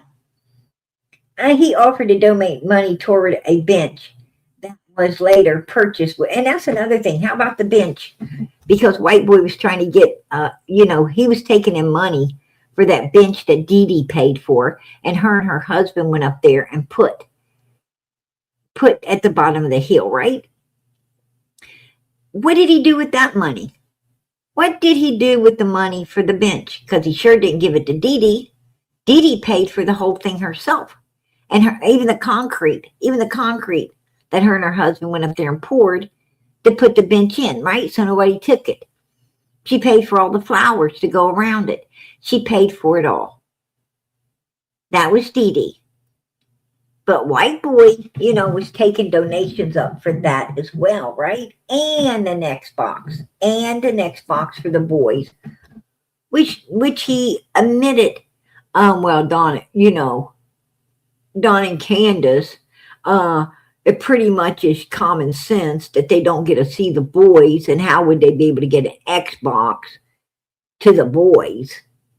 If you think they're going to use the money for the boys. He already knew. He already knew that there wasn't going to be no Xbox for the boys. But here he was taking donations up, and this guy, this Arctic Wolf, he gives White Boy $100, not Dawn and Candace. White Boy, you're a liar. He did not give it to Dawn and Candace. He gave it to you. And he was financing you and your old lady as well. Right? He was financing you and your old lady as well. A mother freaking man that was talking to a 14-year-old little boy, telling him some really disgusting stuff to do with mother freaking vegetables in the shower. This sick-minded human being was all chummied up to you, White Boy. You was all chummied up to Don Wells. You knew what he did to his sisters. You heard the 911 calls. You heard him say that he allowed his boss to do bad stuff while he videoed it and sold the video for supposedly $5,000. And his boss called him crying. You heard the whole thing. Candace laughing her ass off in the background. You heard all of this disgusting stuff, and you still begged Donnie to come back. Because that's what you support. You support people who are disgusting and sick and demented. And you don't care about these missing kids.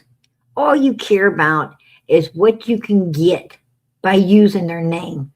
So shut your face. Shut your face when you're talking about somebody else using a child's name. Don't even go there. Don't even go there. You disgust the fucking hell out of PG. You disgust me. You've always disgusted me. You came up here in my backstage. And you can sit there and say, I got big hands and a big something else. You ain't got shit. Because you came in my backstage and you showed me what you had, and it was nothing. Your old lady's probably got more than you. I'm starting to wonder who the man is in that house. Okay? Because if she ain't got one, then neither one of you do. Okay? And that is the truth. That is the truth. And he fucking knows it.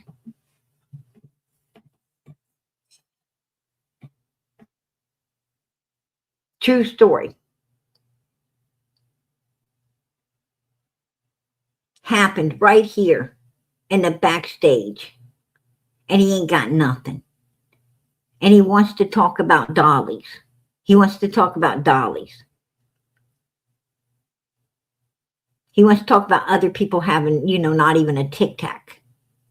Well, he ain't got one either. Right?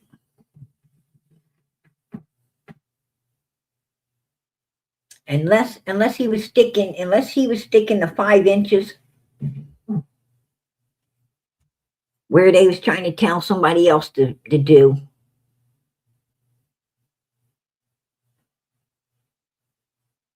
I wasn't able to see it. Right? I wasn't able to see it. It had to be tucked somewhere. Because it sure wasn't sticking out. Right? It wasn't hanging, it wasn't sticking, it wasn't doing anything. So, these guys are disgusting. They're disgusting. This is the disgusting stuff they do.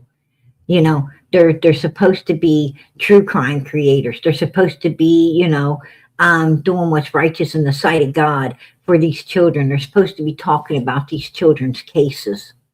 They're supposed to be trying to get the answers, as much information as they can to turn into law enforcement to help solve Summer's case or Sebastian's case or, whatever child or Jack and Lily's case, Emmanuel's case. They're supposed to be doing what they can do to help get the case solved. That's what this out here is about. It's about, keeping these kids in the spotlight so the law enforcement will do everything they can to solve the case. And if we can get any information that can help, we need to be turning it in. That's what we're supposed to be out here doing. They're not out here doing it. They're not out here doing it. They're supporting people like Don Wells. They're supporting people like this man that was, doing what he did with the 14-year-old child. They're supporting, they're supporting one another and doing, they're up here in people's back stages showing what little they got down there, which is nothing, right? What little they have. And I'm going to tell you something. Like I said, I think his wife's got more because I saw nothing. I saw nothing.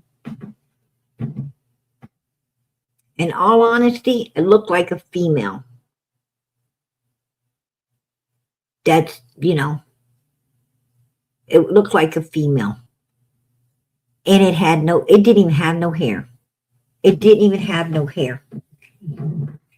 Like, none. Absolutely none. And that's the truth. I don't have no reason to lie. Why the hell would I lie?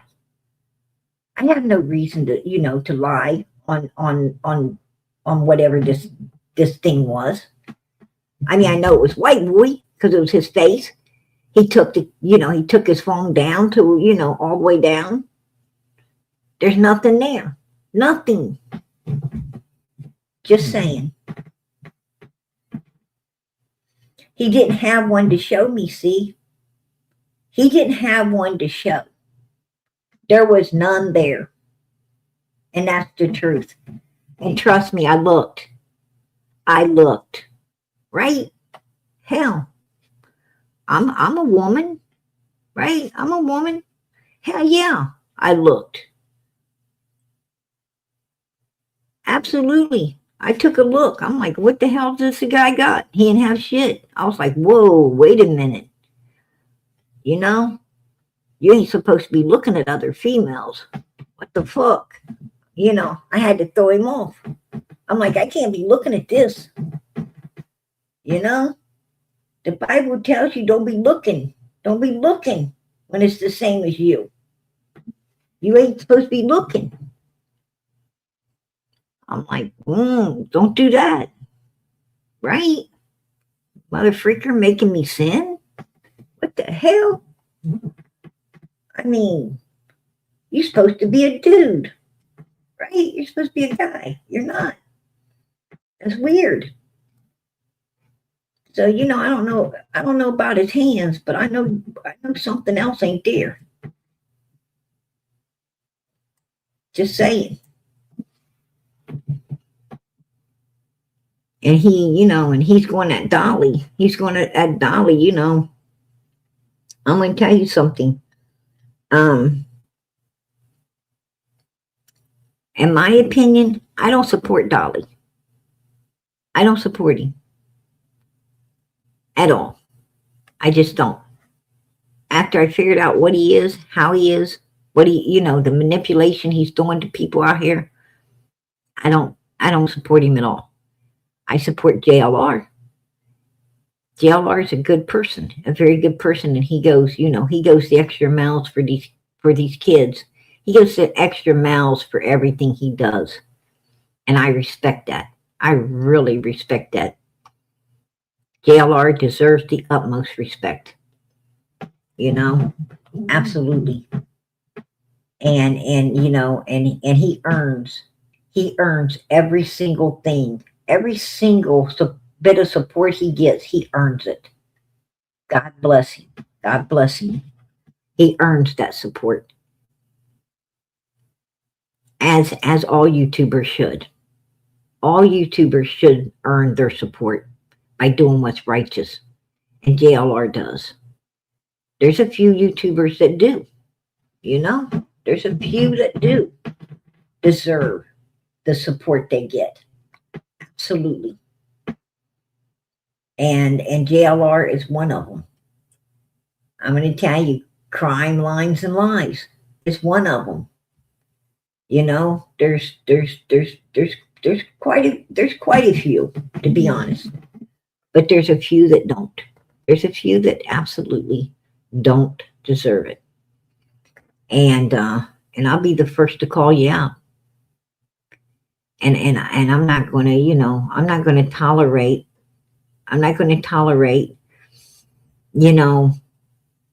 These people being out here. What I'm saying is, we cannot tolerate people like this man. We cannot have people like Arctic Fox in this community. We cannot have him in this community. He don't belong here. He don't belong here. He don't belong here because he is what we are against, right? And White Boy and Benny Key supporting it and supporting people like Don Wells, that's what we're against. We're against that. And I'm going to tell you something. Benny Key's a little weird himself, right? He's a little weird himself. I'm going to call it like I see it. He's weird himself. Here's Blue Solo Cup. What's up, Blue Solo Cup? Hi. Howdy. What's up? Long time no see. Yes. How can I talk to you? You can talk to me. I can hear you. What you want to talk about? I miss you. How can I talk to you? Hold on a second. You talking to me now? Can you hear me? Yeah, I hear you. Everybody hears you. How you doing? I'm doing good. How about yourself? I'm doing fine. Prayer Garden, I always loved you. Yeah, well, we love you too. Yeah. I'm an idiot and stuff. Prayer Garden, I went 14 weeks without drinking. But I started drinking like 2 weeks ago. Every time I talk to you, you just did some time not doing it and went right back to it. Won't you go to church? I told you, I don't know if you remember. Hey, hold on a second. How can I see you? How can you see me? Oh, no, of course I can't see you. I'm sorry. But I went to church a couple years ago and it was really good. But, I just didn't do well, Jesus was calling you to the altar and you was hanging on to your seat. Yeah. Why didn't you go? Why didn't you go? A couple years ago. Yeah. Yeah. Well, if you want to quit drinking forever, you can't let the devil hold on to the seat. You got to get up and go. Yes, ma'am. You can't do it on your own. See, the devil don't want you to get up and run down there and find Jesus and get baptized and saved and your eyes open to the evil of the world. He don't want that. He wants to keep you doing what you're doing. So, when you're gone, he can collect you. Yeah, I You're going know. to get collected. Yeah, I know. You got to get back in that church, and you got to, and if the Lord's pulling you, you got to get down there, and you got to tell the old devil, not today, and get yourself down there. Get your eyes open, and then Yeah, then you won't be alone. You'll have help. You can't yeah, you can't you can't get over what you're going through by yourself. You got to get God. You got to have God to help you. And when you get baptized, you get saved, your eyes open, you're not by yourself anymore. You got the Lord there with you. And between the two of you, you'll get it done. I used yeah. to I used to know a man who had a real bad drinking problem. Had a bad drinking problem for years. Meanest old goat I ever seen in my life. Mean as Oh, hell. where you from? And I tell you what, he got saved. He went to church and he went down in the altar and he got saved and baptized and came up out of there. And he didn't ever drink another drop. Become the nicest old feller I ever knew. Really kind person. All the way up till he passed away. Didn't drink for years. But he Yeah, got the help. He got the help of the Lord. Lived to be old too. Lived to enjoy. He lived to enjoy, a Christian life. God gave him some years to enjoy being a Christian. hey, Prayer Garden, I'm 61 now. Yeah. And you might live to 91 if you get with the Lord and get rid of that problem you got and you know and start enjoying living a good Christian life. You might even meet a good woman. Get yourself Oh, married. you know what? I wished I met you. I bet you'd be a good woman for me. And I'm too damn mean. I'm too damn mean. You wouldn't want me. Nah. Yeah, but I meet a lot of good women and stuff and everything. But Yeah. anyway, the drinking problem really hurts me and stuff. But Prayer Garden, I made it 14 weeks a couple Yeah. weeks ago, and I made it months without drinking, and I Mm. do that a lot. I'm not some alcoholic or nothing, Miss Prayer Garden. I Yes, really you not. are. Yes, you are. Yes, you No, are. I really Yes, you ain't. are. Yes, you are. You're lying to yourself. You're lying to me. No, You gotta face the no, truth. brother. No, I would never lie to you. You do lie. Every time I see you, you've been a drinking. Yeah, because I only come on there when I'm Because drinking. you work and then you go home and you're lonely and you Yeah, suck up that liquor. You suck up that liquor to make yourself I feel don't drink. better. I just drink Budweiser. Yeah, but you still got a problem. You got to get rid of it. You wouldn't want me. You wouldn't want me at all. You'd be sober Yeah. all the time. You'd be sober all the time if you had me. Yes, I would because You, you would take care of me. You would tell me what oh, to I take do. care of you all right. I take care of you. Trust me. Yeah, yeah. I don't let liquor in my house. I don't let no liquor in my house. I don't let no illegal substances in my house. I don't allow any of this stuff in nor in my No, home. no. Yeah, you're right. But Prayer Garden, I don't have to do illegal stuff. Well, you shouldn't be doing legal stuff that alters, who and how I you know, are. but Miss Prayer Garden, You I be don't do liquor and I don't do wine. I just do a lot of beer and stuff. But if you are as nice if you are as nice if you are as nice when you're not drinking as you are when you are drinking, man, you'd be the easiest person in the world to live with. I got a feeling you might be an old cuss when you're not no, drinking. no, no, no, I no, bet you no, I bet you are. no, I bet no. you're hell No, on wheels. listen. I do anything for anybody. I'm a good guy. I swear to God, I'm a good guy. So you're a sweetheart. You're a sweetheart when you're sober.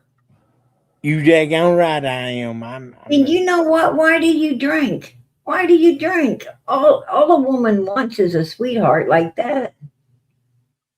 I don't know. You need to stop that drinking and go find you a good Christian woman and hit yourself up with her. Yeah.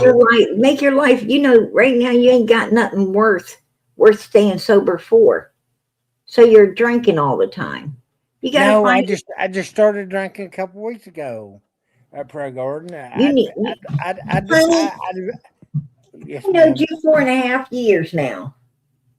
And you always been a drinking. I know. You're I'm on the stupid. wagon, you're off the wagon. You're on the wagon, you're off the wagon. I'm sorry. Well, you got to quit falling off that wagon. You got to get on there and ride. Hold on. You got to hang on.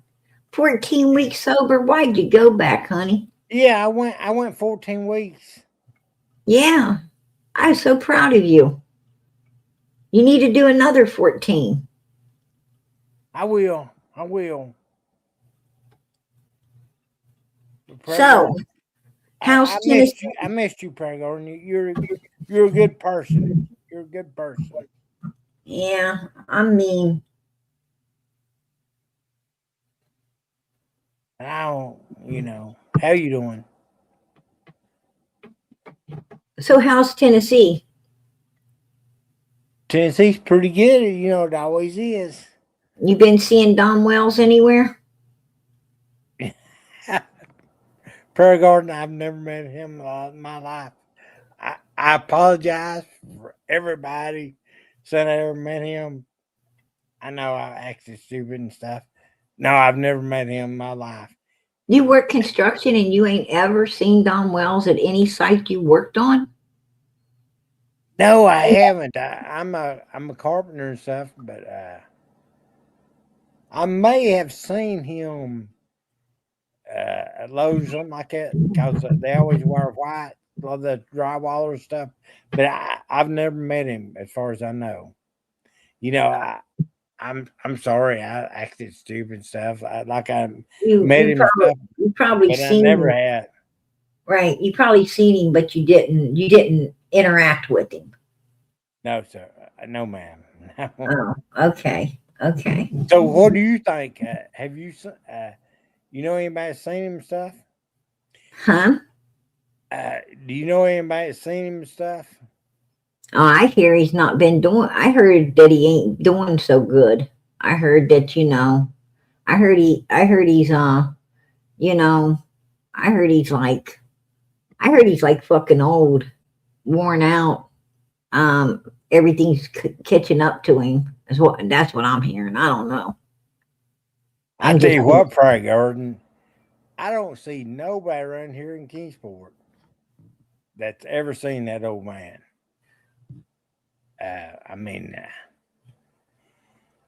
He must be mostly in Johnson City and Rogersville and stuff like that.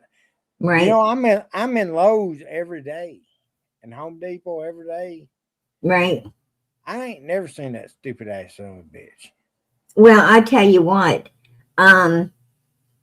he's not in any of those stores, because when he was working, the boss, the person, that contracted him to do everything is the one that supplies all the mud and the tools and everything. Do you know he stuck all the tools in the pawn shop? Do you know that that's why he got fired? Is because he was putting all of the boss's tools in the pawn shop, and he was actually pawning the stuff, not getting it out, and losing it. And the boss had to fire him because he can't keep supplying. He can't keep giving. And in the mud was also disappearing, and some kind of I guess some old buckets that he had stolen. that sit up there, on the hill or in the shed or where the hell he put them, froze up. You know how mud is if you leave it out, in the elements. And I guess it got all nasty. And he took fresh buckets and brought that old crap in there that, that stunk and smelled weird and was trying to smear it on the walls. You know what I'm saying? And yeah, I mean, he had all kinds of shit going on. With Yeah, Tucker drywall. And Tucker just got tired of him and said, "Look, I don't need this shit." I guess Tucker didn't ever pay too much attention until after Summer went missing. But after Summer went missing, I guess he started taking more inventory and watching, the situation a little closer and everything, and started to realize, that his stuff was disappearing, and that he was getting more mold spreaded on the walls than he was fresh mud, because Don was taking it all. And he told him, your ass fired, buddy. Wow.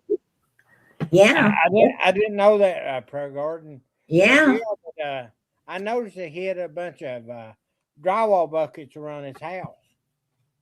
Did you ever notice that? Hi, PG, that'll make you a good man. I got a good man. PG's married. Sorry. I already got a ring. PG, I already got a ring. PG Huh? would be a great girlfriend for me. Hey, PG, I'm dating a lady. I'm glad to hear that. I'm glad to hear that. Absolutely. But you don't know I started drinking again. Oh, shoot. Well, you might lose her. No, she don't get on the internet and stuff. You'd be surprised. You'd be surprised. If she don't get on here, she will be on here. Right? Somebody don't get on there.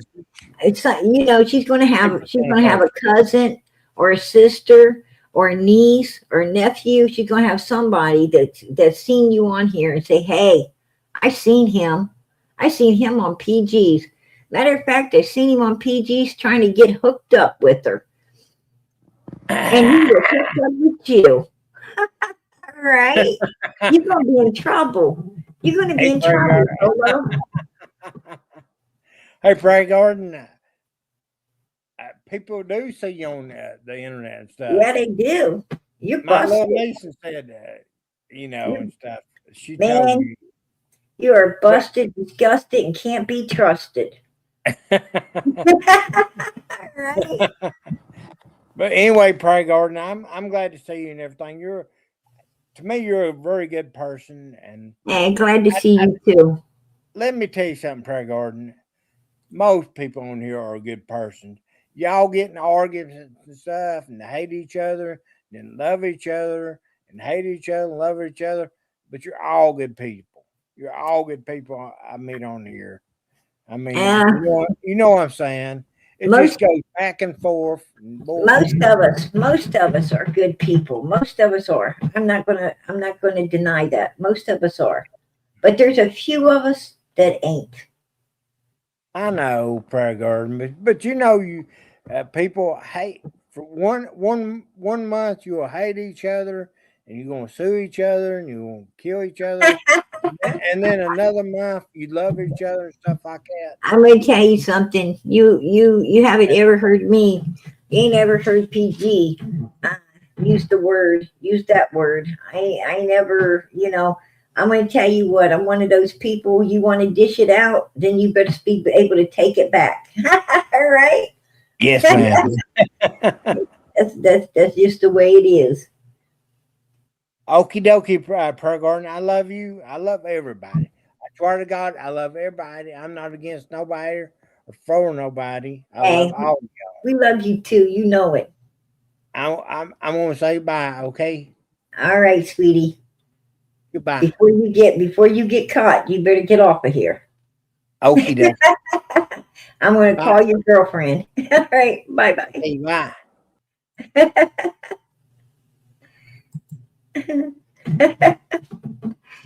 Oh, Lord. He didn't think about, once he started thinking about his girlfriend seeing him, he had to go, right? He had to go. He's in the doghouse. He's going to be in the doghouse. All right. Oh, boy. Oh, boy, he's up here trying to flirt. A lot of drama. The person just bought the bench on their own dime. That's true. Um, I don't know how he could even buy a gaming system and give it to the Wells. They don't have custody of their kids. See, but he took up the donations, right? He took up the donations, you guys. Um, take a look. See, I'm only posting receipt. Oh, go back. Let me see. Go back. I'm only posting a receipt. I was told I don't have it. Arctic Wolf True Crime, Cash App 100. Right here, Don Wells on White Boy Radios. There you go. And let's see what she's got here.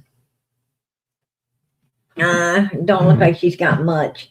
She's got a picture of Don Wells on White Boys. Hell, that ain't nothing. He's on there all the time, but I got the receipts. Don't worry, you guys. I got the receipts.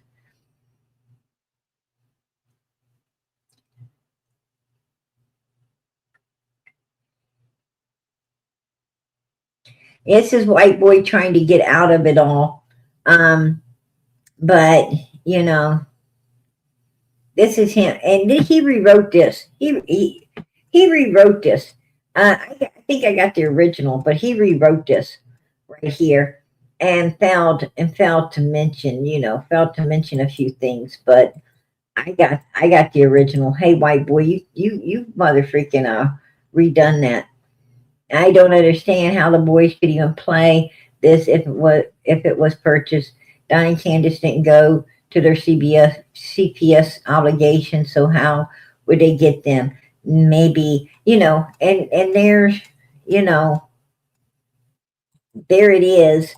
White and Benny's been kissing up. He's been kissing up.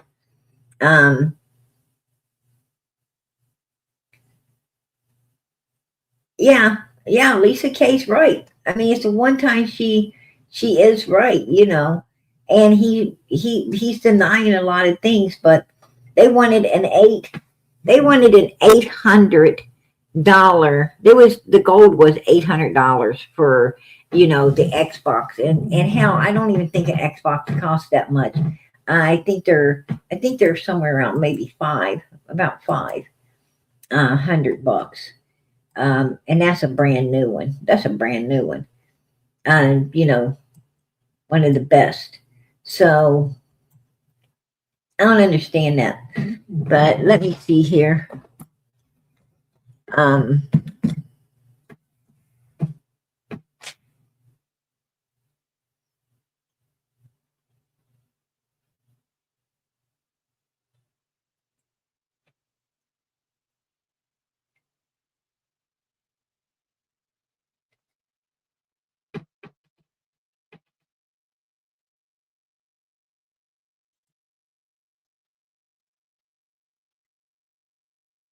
Oh, okay. Here we go. I got it right here. Wow, Arctic Wolf, True Crime. Thank you so much. Let's see. There it is, you guys. There it is. And there's more receipts coming. That'd be awesome, Dawn. There you go. Thanks at Arctic Wolf, right? Somebody else thinking. Arctic Wolf off of White Boys. This is White Boys chat right here, you guys. And it keeps going. Let's bank an Xbox for summer. 3 brothers, right? 3 amazing brothers. Let's bank. Let's get the money for it. I'm going to tell you the name of this person right here. Disgusting, disgusting. I wouldn't even show the name. It was disgusting. I think it was something like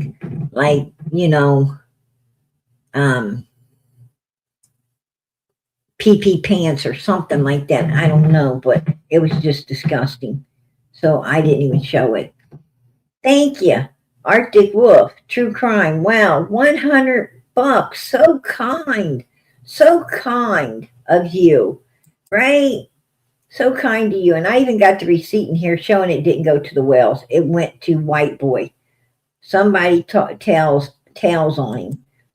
We have the newest one. It was $800. I know it wasn't. No, it wasn't. They don't cost no $800. They don't cost no $800. And they was planning on getting theirs at a pawn shop anyway. And thank you, Arctic, and True Crime for the $100 to White Boy. Right? So kind. Right here. Thank you. And it went to White Boy. Didn't go to the Wells. Went to White Boy. There you go. It shows it went to White Boy. But I don't care about the $100. I don't care about the $100. I don't care about this Arctic Fox, supporting White Boy and his old lady. I don't give a damn about none of that. What I do give a damn about is White Boy supporting this Arctic Fox after he did this evil stuff to a 14-year-old child. Benny Keys supporting it after he did that bad stuff to a 14-year-old child. That is what I got a problem with. Okay? I have a problem with White Boy supporting Don Wells and Candace Wells even after he heard all the evidence that showed what them sick bastards been doing for many years to little children, right? For many years. The sisters, the kids over in Arkansas, the kids up on 110 Ben Hill Road, and then Don Wells goes to Arkansas again, and he, and totally disrespects his own grandkids, him and Candace, right? They totally disrespect their own grandkids. They're laying around over there in Arkansas in front of more children, being just as disgusting as they was, anywhere else where children are concerned. I mean, no damn respect whatsoever for children. And that's what I got. And these people are supporting it. And that's what I got a problem with. I got a problem with people coming out here saying they support, these children in this true crime community when they don't. When we can clearly see what they're supporting, and it's their own fucking pockets, right? It's their own damn pockets. And when they're supporting their own pockets and not these missing children, they are manipulating everyone out here. They are basically using and abusing all of you.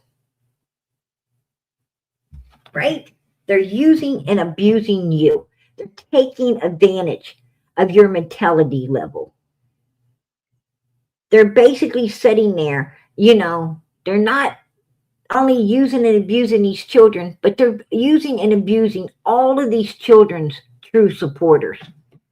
They're being as, disrespectful to you as they are the missing child that they're grabbing a hold of, trying to fill their pockets on.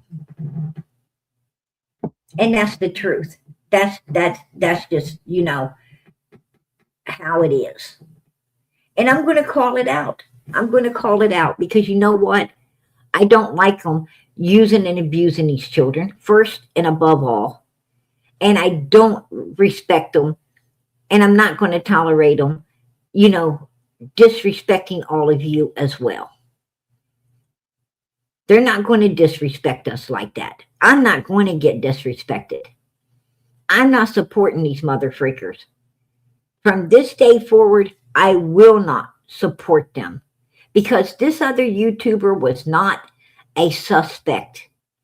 This other YouTuber was a damn YouTuber. And they was upholding this man and what this man done. Because this man was filling their pockets, and that's all they cared about. So, they're trying to shut people down from talking about this guy because this guy's their little fucking buddy. This guy's their little, way of getting, their pockets full. Right? And that's disgusting. That's disgusting. I'm going to tell you something. We're not for sale. We are not for sale. Absolutely not. I'm going to tell you right now, they ain't no person like that going to come into this chat.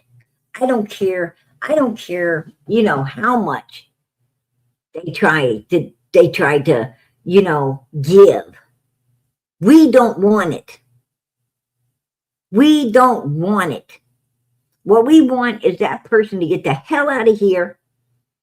Stay the hell out of here. And hopefully that 14-year-old boy gets justice. Hopefully that mother makes sure her son gets some justice against this weirdo that did what he done.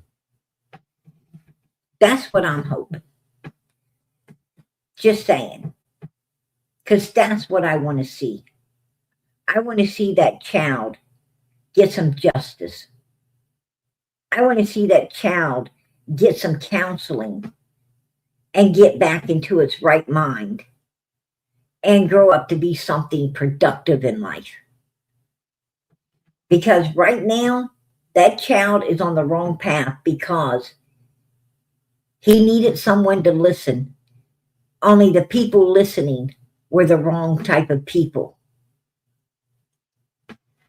And they were steering him in the wrong direction. You got to be careful.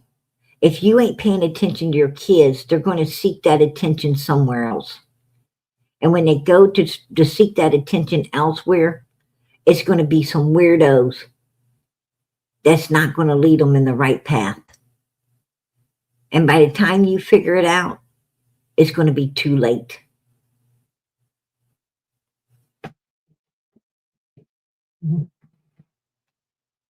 And that's what happened here.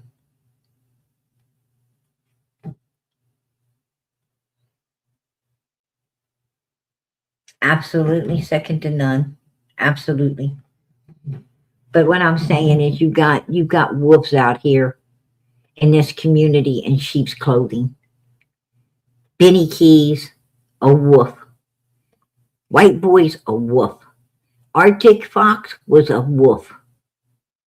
And some of a bitch wasn't no fox. He wasn't, he wouldn't call himself a fox, like he's smart. The motherfucker, let me tell you, he's about to get put in a hole, right? He's about to get put in a hole. Law enforcement's about to stick him in the old clink. And that's where he's probably going to stay for a while. And he was out here, a wolf. You got some wolves out here. Dolly Vision, another wolf.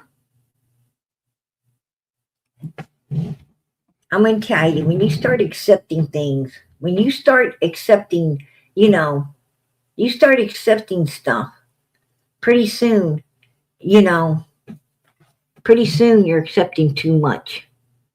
When you accept someone that's supporting a predator, they got a predator in their own house and they're supporting that predator.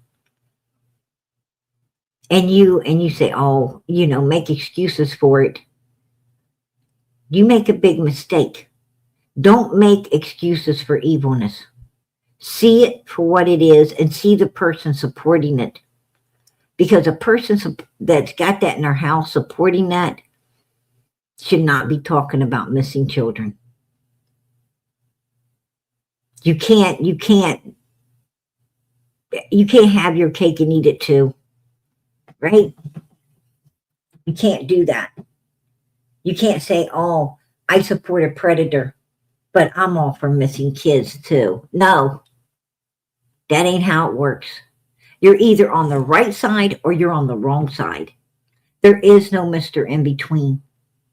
But if people accept it, if people start accepting this kind of stuff, you know, what I'm trying to say is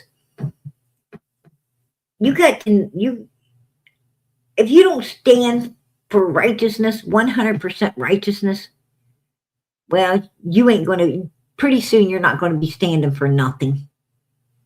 Pretty soon you're going to be as bad as all the evil, you know,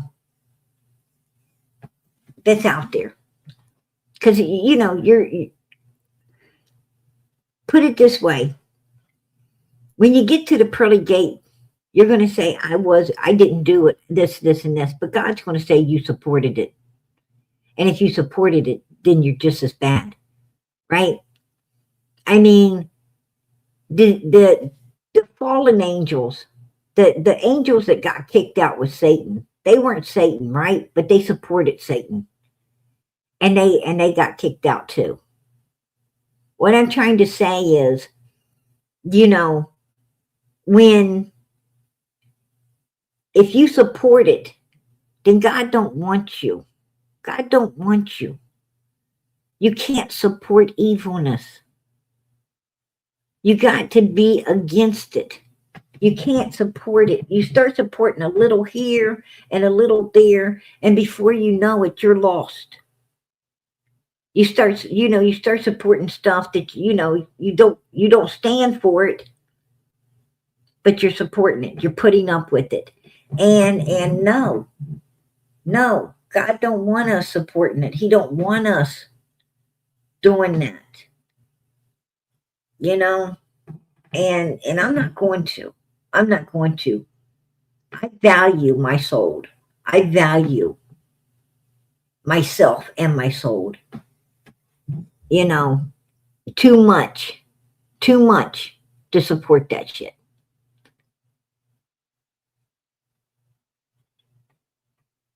I just ain't going to do it. You know, I got a lot of people say, Pete ain't going to get into heaven because all she does is cuss. Well, I'm going to tell you something. I don't see one place in the Bible where it says not to cuss. But I do see where it says not to support evilness. Not to support these kind of people. I see that all over the place. So I'm going to tell you something. I think preachers cuss. I think all the evil in this world, you know, can get the best person upset enough to say a few bad words. We're supposed to be slow to anger. But I'm going to tell you something. When you get up every day and you see this kind of evilness in front of you, especially out here in a true crime community where, you know, where little children, beautiful little children,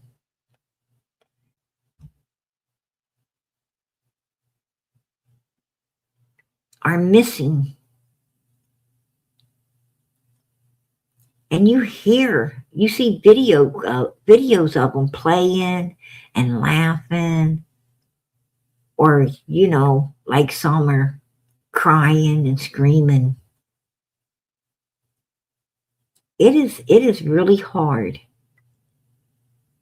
to tolerate people like White Boy, Benny Keys, Dollies. It's hard to tolerate them. It's hard to see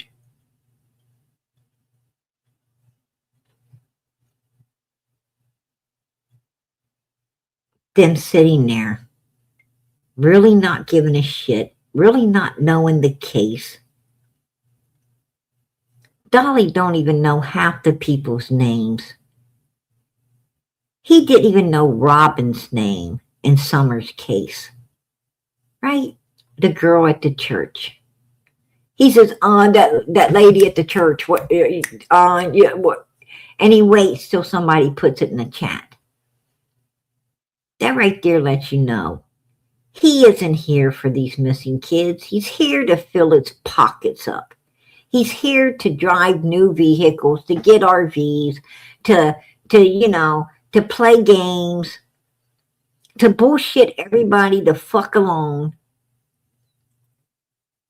and fill his pockets up and laugh about it.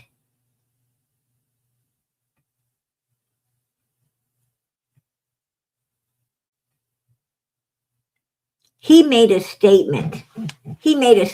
My haters paid for this. My haters paid for a good meal. No, your haters did not pay for a good meal. Your supporters did, because haters don't give you anything. Your supporters gave it to you.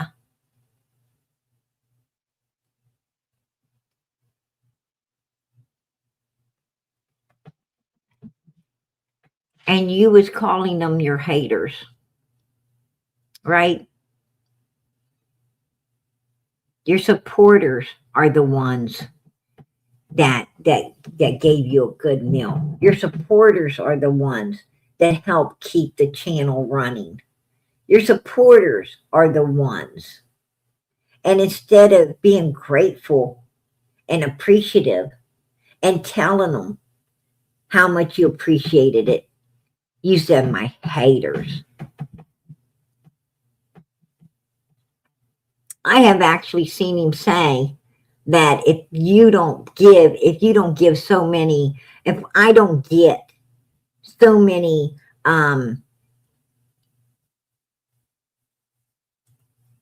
so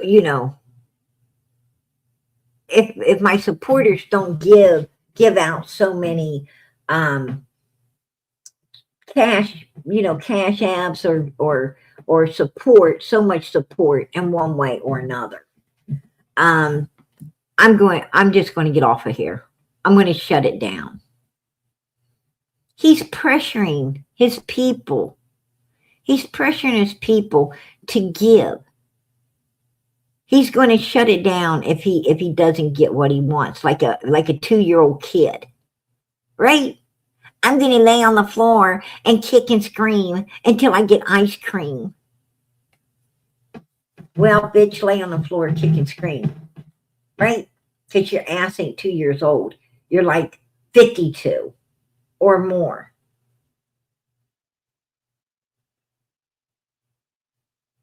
And you ain't supposed to be, telling your supporters what to do.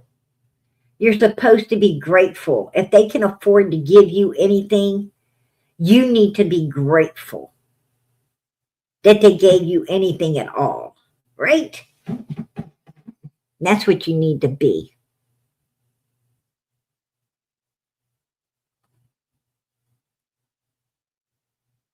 But he's not. He's not grateful. And gives this woman a fake diamond. Yeah, probably did. Knowing him, he probably did. Right? He don't care enough about her to give her a real one. Right? He don't care enough to give her a real one. He don't care enough. He could get a real one at a pawn shop. That's probably where he got the damn fake one. Or a bubblegum machine. I don't know.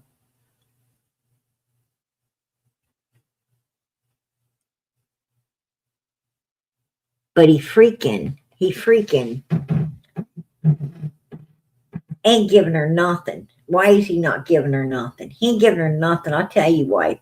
Because, he wants the dumplings, right? He wants the dumplings. He wants the Tina. He wants, he wants other stuff. Matter of fact, one woman, let's talk about Dolly, because allegedly he was with this woman named Tina. I believe that's her name. And she had a son. And he knew it was her son talking to him. Because the boy told him, this ain't, Tina, this is her son. And the boy's young. He's a young boy. And he said, well, cash at me something. And the kid did.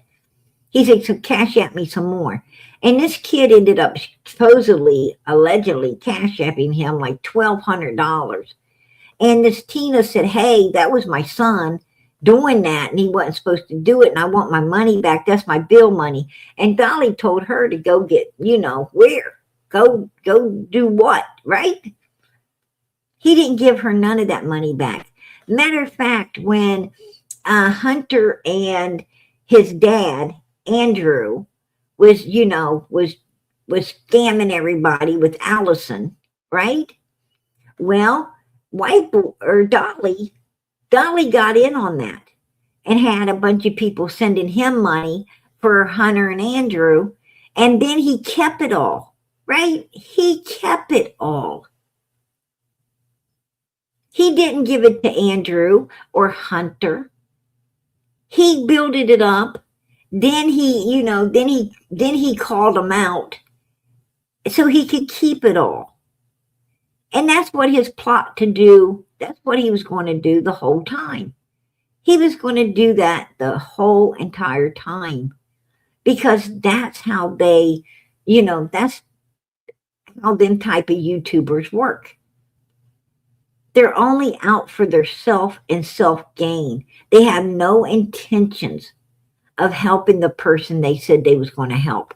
Over here on this channel, when we had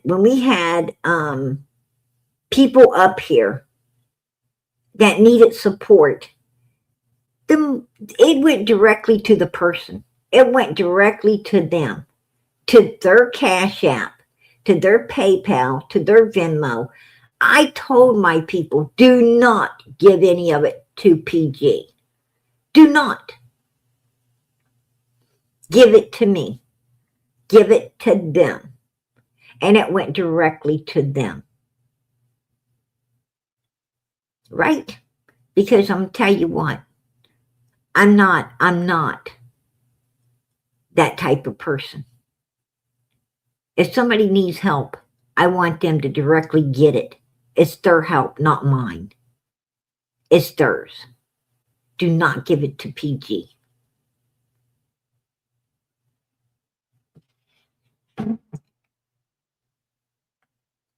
These people, like Benny Keys. Benny Keys took in money, remember, for Candace? And he said that he was going to hold on to it because Candace didn't know how to spend money, and he was going to hold on to it because Dom was in jail and everything, and he didn't ever give it to Candace. Put a 1 in the chat if you remember that. He did the same damn thing. And Candace got very pissed off about it. Candace got mad over that. He said that she just would waste it on her friends and wouldn't do it. Yes, he did. Yes, he did. I remember that like it was yesterday. I don't forget nothing, you guys. I don't forget a damn thing. I wish I could sometimes. I wish I could. But I don't.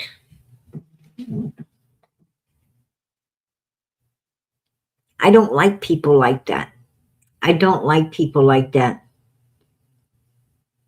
If if you're going to help somebody, then you put up their Cash App, their Venmo, their PayPal, and you let it go directly to them. What's yours is yours, and what's theirs is theirs. That's just the way it is. Absolutely. And it should be handled no other way. It should be handled no other way. But I've also took note that, YouTube has kind of turned to all the men. It used to be, all women out here pretty much, running the YouTube world. It used to be women out here, doing righteous by these kids, because women, women are mothers. But women out here ain't getting support anymore. It's all the men. All these men like White Boys and Benny Keys and, all the men seem to be getting all the support, and the women out here that, is working harder, just really working harder, in my opinion. and bringing the truth to the table, and who truly care about these kids, because women just generally have the motherly instinct, and that's why they're here, is for these missing kids. And they don't get no support. They're not getting anything. And it's unrighteous. It's wrong, and it's unrighteous. And that's my opinion. It's unrighteous. I mean, I'm not out here that much anymore, right? I'm not out here that much anymore, and I haven't, and I'm not really here for anything anyway. I mean, if I got enough support for StreamYard, I was happy. I thought, that made my day. That made my day if I could just pay StreamYard. But I'm going to tell you something. I see there is a lot of women left out here. Like Crime Lines and Lies. She's out here. You got Smalley out here, which is a real advocate for the kids. And, and a few others. And I'm going to tell you something. I don't see them getting, the support that they deserve. I don't see them doing it. I mean, nobody's, loading them up to help them, to keep everything going. But these guys, they like took it over. And it is what it is. It is what it is. But I call it like I see it. And, and these guys are the ones that, well, I can't say all the guys, because Justin, I believe really cares about the kids. Chris McDonough, he really cares about the kids. The lab, I think he does his best with the kids. But, there's a lot of them that don't. A lot of them, ain't even worthy of these people being in the chat. Benny Keys, White Boys, Dolly. They ain't even worthy. They got so much shit that should not be supported, that and anybody that does support it shouldn't even be looking to get in the pearly gate up there, right? They shouldn't be getting in the pearly gate. But the point is, they support it, and I don't understand why. I'm going to tell you what. I worry about the people's souls out here. I worry, I do worry about not just my own soul. I worry about everybody's soul, because I want to see everybody in heaven, right? I want to see everybody there one day. I know what's important in this life. And what's important is being good enough to live forever. This life, man, you got your childhood, you got your teenhood, you got your young adulthood, you got middle age, and then you're old and you're out of here. It's 5 breaths, man. 5 breaths, and they don't last long, right? They don't last long. They fly by quicker than you think. When you're a kid, you think you're going to live forever. When you're a teenager, you think nothing's going to hurt you, that you're going to live forever. When you're a young adult, you're even wilder, right? You think you got through teenhood, you'll get through anything. And the next thing you know, you're middle-aged, right? You're hitting old age. And once you step into that old age, you know that it ain't long. You're going to be gone, right? You're going to be out. You're going out of here. Do you have time? Do you have time to support evilness? Because when you go out of here, man, that next life is forever.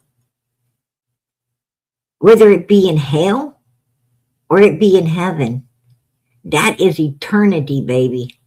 And you ain't getting a second chance. And I worry, because you cannot support evilness. You cannot support evilness. and think you're going to get into heaven. No kind of evilness.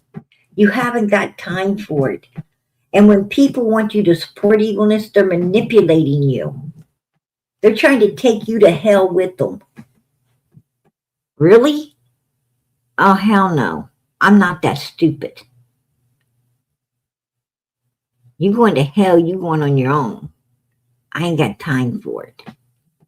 Just saying. But what I do got time for is pure righteousness. What I do got time for is little kids who are missing that need to be found, brought home, and justice served. I got time for that. I got time to help where help is needed.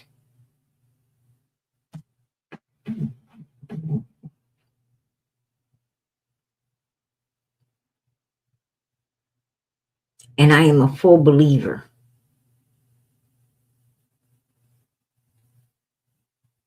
You receive freely, you give freely.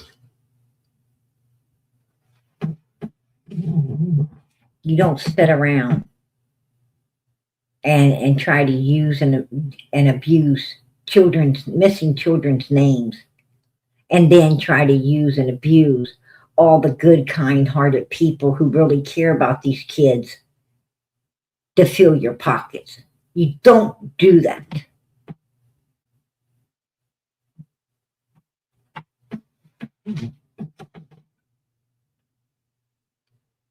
And that's why I took time. I took time to come out here tonight to address this situation. Because I want you guys to know the truth. I want you to see the truth, and I want you to face the truth.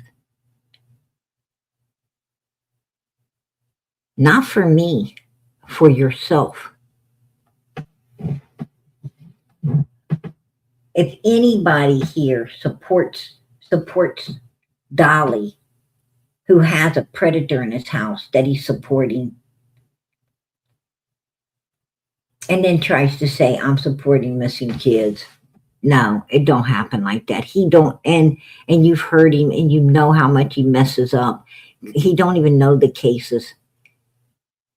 He just fucks off and tries to give what little he can to get his pockets full. And he goes right back where he comes from, supporting what should not be supported. And if he's going to support evil like that and been supporting evil, then he's got to be evil. Because good, righteous people don't support evil. They don't support evil, you guys.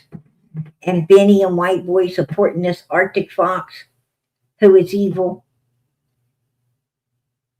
And I'm going to tell you, it goes a lot deeper than that with those two as well. It goes a lot deeper than that. And a snake is a snake. It can shed its skin, but it's still a snake.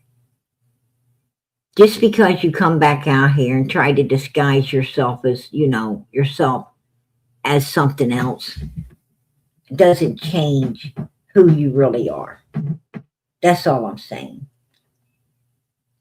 And I just don't want none of the good people out here to be used and abused like that. I don't want you guys being used and abused like that. I don't want you guys being pressured into supporting what you don't stand for. I don't want them to lead you into Hades with them. You can't support evil and get into heaven. I'm calling that evil out so you know not to be supporting it. Support righteousness. This life is about getting into eternal life. That's what it's about. And I want to make sure you guys get into heaven, not hell. I'm out here to help you, not myself. Not myself.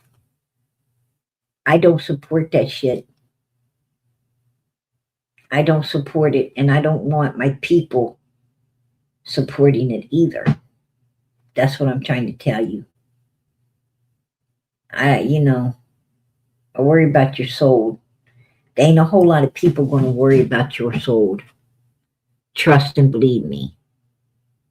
There ain't going to a whole lot of people going to be worrying about your soul. Most people don't care about theirs. So how are they going to care about yours? Just saying.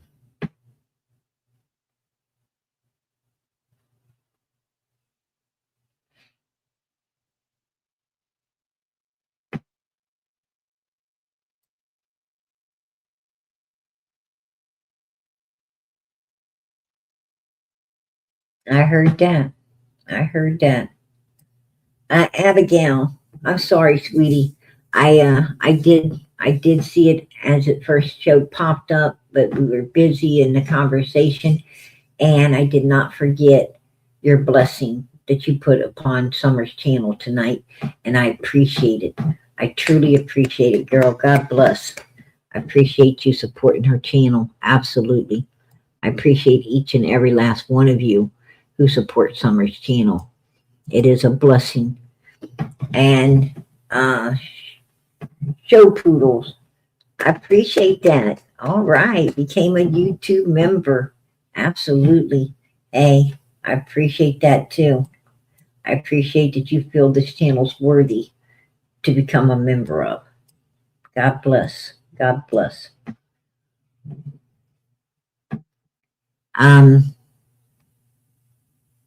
I really appreciated that. Anyway, I also wanted to, tonight, I wanted to talk about something other than just, this evilness. I wanted to talk to you before I go out of here. I wanted to talk to you about the missing little girl, Genesis. She's the 2-year-old child that came up missing out of Alabama. I think you'll be very interested in this. If you ain't already heard it, I think you're going to be very interested in this. She's a beautiful God. She was a beautiful little 2-year-old baby. She turned 3 years old on the 9th of this month. And such a gorgeous child. I'm going to tell you something. Any of us would have took her in, and we would have raised her. We would have raised her. She would have been our little princess, right? She would have been our little princess. We would have gave her the world and treated her with the utmost respect, and we would have let her follow her dreams and help her accomplish whatever she wanted to accomplish in this life. We'd have been right there building her up and giving her the life that she deserved. But you know what? Her mother destroyed it, right? Her mother allegedly destroyed it. Breaking update in the case of Genesis Nova Reed. Authorities in Enterprise, Alabama have announced devastating news in the case of Genesis Nova Reed. Investigators say the little girl was killed by her mother, Adrienne Reed, on Christmas Day, December 25, 2025. Adrienne Reed has now been formally charged with capital murder and abuse of a corpse. According to Enterprise Police, the investigation began on February 16, 2026, when Adrienne reported that Genesis had disappeared from their apartment on Apache Drive. Detectives quickly began investigating the report and say inconsistencies in her statements raised immediate concerns. As investigators gathered evidence and reviewed surveillance footage, they determined that Genesis had not been seen since Christmas Day. Police say video from a nearby residence appears to show Adrienne Reed walking toward a dumpster at the apartment complex around 11:30 p.m., pulling a rolling duffel bag. 2 days later, additional footage reportedly shows her returning to the same dumpster area carrying items believed to belong to Genesis. Investigators believe Genesis was placed inside the duffel bag and discarded in the dumpster. At this time, Genesis has not yet been located. Authorities say the dumpster was emptied on December 26, 2025, and its contents were transported through multiple stages of waste processing before eventually arriving at the Coffee County landfill. Based on truck schedules, GPS data, and landfill records, investigators have identified a potential search area approximately 200 feet by 100 feet and up to 10 feet deep within the landfill. Officials say the search will be extremely complex and could take 10 weeks or longer due to the amount of material that must be carefully examined. During the press conference, investigators shared that this case has involved an enormous effort from multiple agencies. More than 8,000 investigative hours have been logged, 37 search warrants have been executed, and investigators have pursued nearly 100 leads, reviewing more than 5 terabytes of digital and physical evidence. The investigation has also extended across several states. Prosecutors say the evidence indicates that after Genesis was killed, Adrian Reed carried out a weeks-long effort to conceal what happened, including reporting Genesis missing more than 50 days later. Today's announcement comes on a particularly emotional day. March 9, 2026, would have been Genesis Nova Reed's 3rd birthday. This little girl should be celebrating with cake, candles, and laughter. Instead, an entire community is mourning a life that was taken far too soon. Our hearts are with Genesis' family, loved ones, and everyone who truly loved and cared for her. The pain they are carrying is unimaginable. Genesis, we will continue to share your face and your story.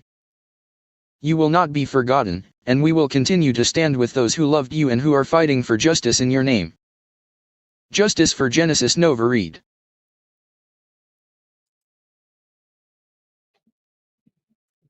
Yep. Ruby says she has no sound. Miss Justice said, I have sound. PG's little girl says, I have sound. It must be something wrong with Ruby's mic system.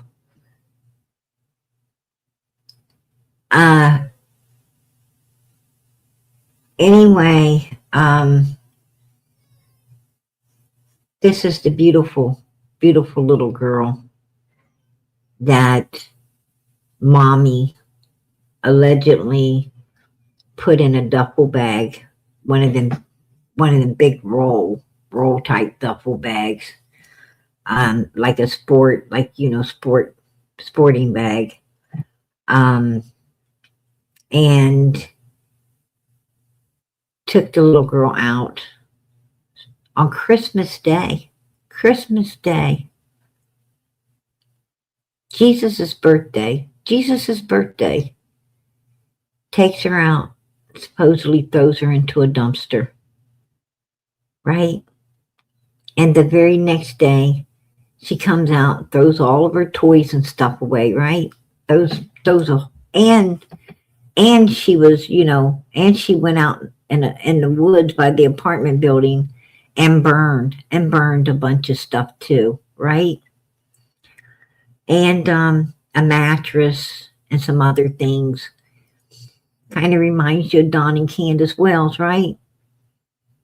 Kind of reminds you of Summer's case, the way Candace got rid of all of Summer's stuff, right? As soon as Summer went missing, instead of preserving her room and all of her things, she started getting rid of everything, right?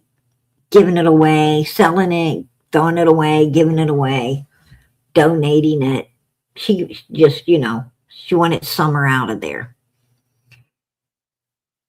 She also, was out there with a bonfire going, getting rid of a whole lot of stuff right before and right after Dawn got out of jail, right? They was up there, destroying a lot of stuff. It's, and what I can't understand is Alabama was on top of it. They were on top of it. They seen all the signs. They did all the things that needs to be done. They're solving the case.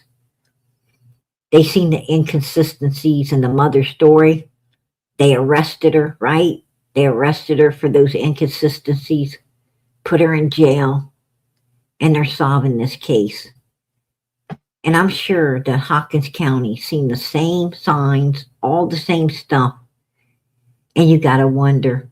And there was plenty of inconsistencies in Don and Candace's bullshit, right? Matter of fact, half the stuff they couldn't even come up with, like the timeline, right? The timeline. But they're not in jail.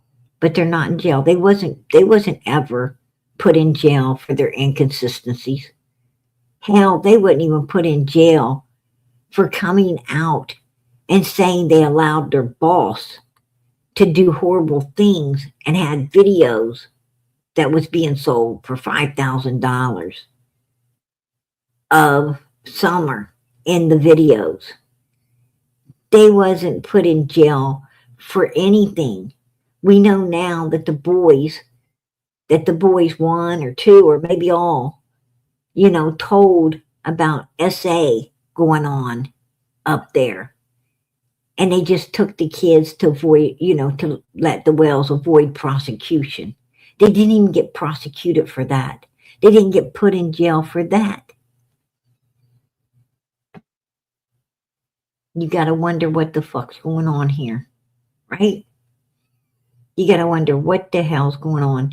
And if you notice, when Tennessee law enforcement is getting a lot of pressure to go up there and check Timothy Morrison's grave, and everybody was on Timothy Morrison's grave, all of a sudden, they went running down the road to Van Hill and stirred up a bunch of shit that yielded nothing, that yielded not a damn thing, to kind of redirect everything off of the cemetery and that particular grave. Put a 1 in the chat if you agree with me, because I agree with myself. It's almost like they know where Summer is and don't want her found. As a community, as a whole, mother freaking community project there, including law enforcement and all, if you ask me. That's how it looks. That's my opinion. Just saying.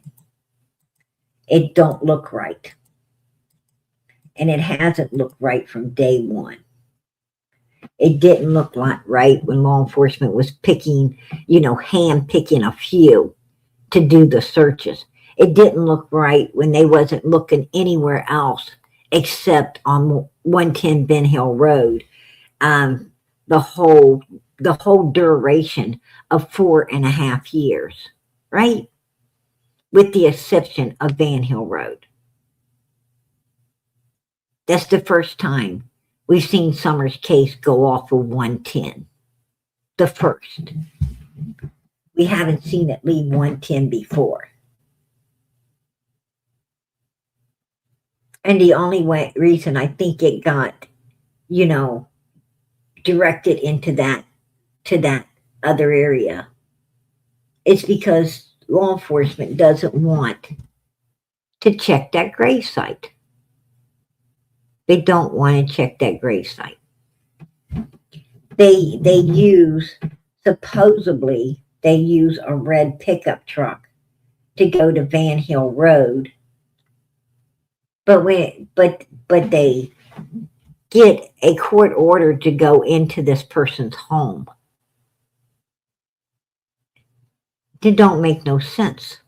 It don't make no sense to violate someone's home, to go into someone's home and ravish through it if you're looking for a damn red pickup truck. That you could have looked, through the records, right? You could have checked the records and seen that it had been, that this person no longer owned it. And it's somewhere else to be found, not there. So it kind of makes me wonder what the hell's going on, you know, with Van Hill Road. There's got to be a little more to it than a red pickup truck. That's all I'm saying. There's got to be more to it.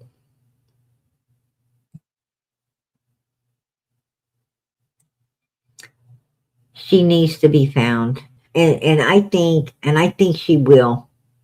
I think she will when someone, you know, cares enough to go over to Morrison Cemetery and get that grave site checked into. I think that's when she'll be found. Because in my opinion, that's where I truly believe she is. That's just my opinion. I'll keep it.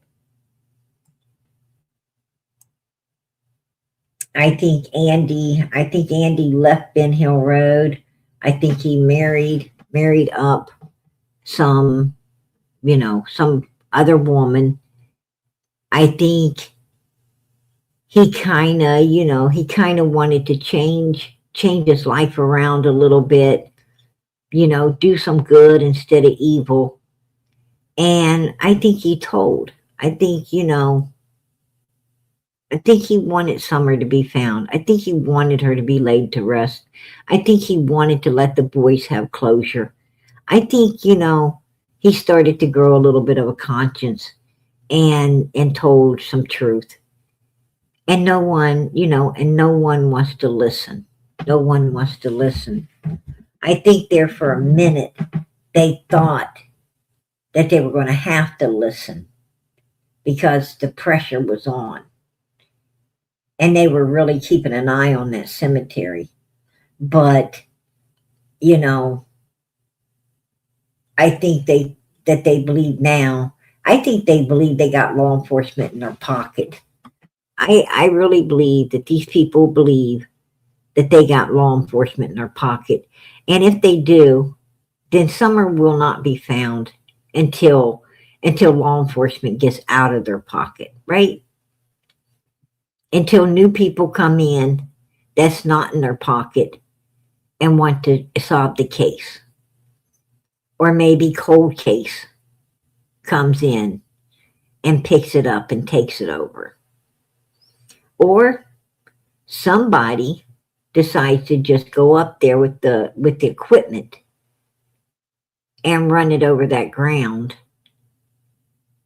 on their own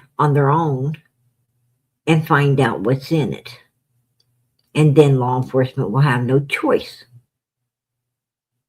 but to excavate it and pull out whatever is underneath there that, you know, they wasn't wanting to find or look for before. You know, but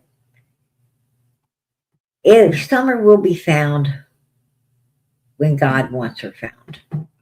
Wherever she is, she'll be found on God's time, not ours. You know, God works in mysterious ways. To be honest with you, I have actually seen, you know, I've seen coffins washed off of a hill, right?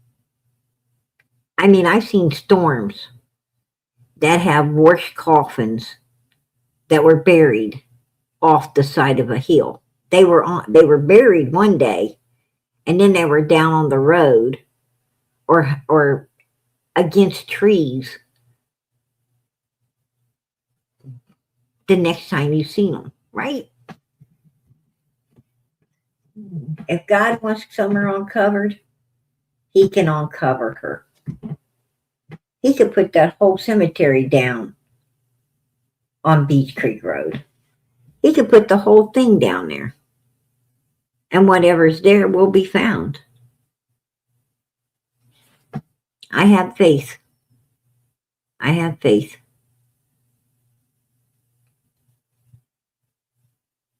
And I know, you know, I've been around long enough to know that God controls all things. That humans, we might think we control tomorrow, today, what we're going to be doing next, but we don't control nothing. God controls everything. You might think that you're going into the kitchen as soon as this live's over and get you a snack, but you'll find yourself going somewhere else. Because you're going to go where God wants you, not where you want to go. And if you get to go where you want to go, it's because God lets you go. Trust and believe me. That's how this life works.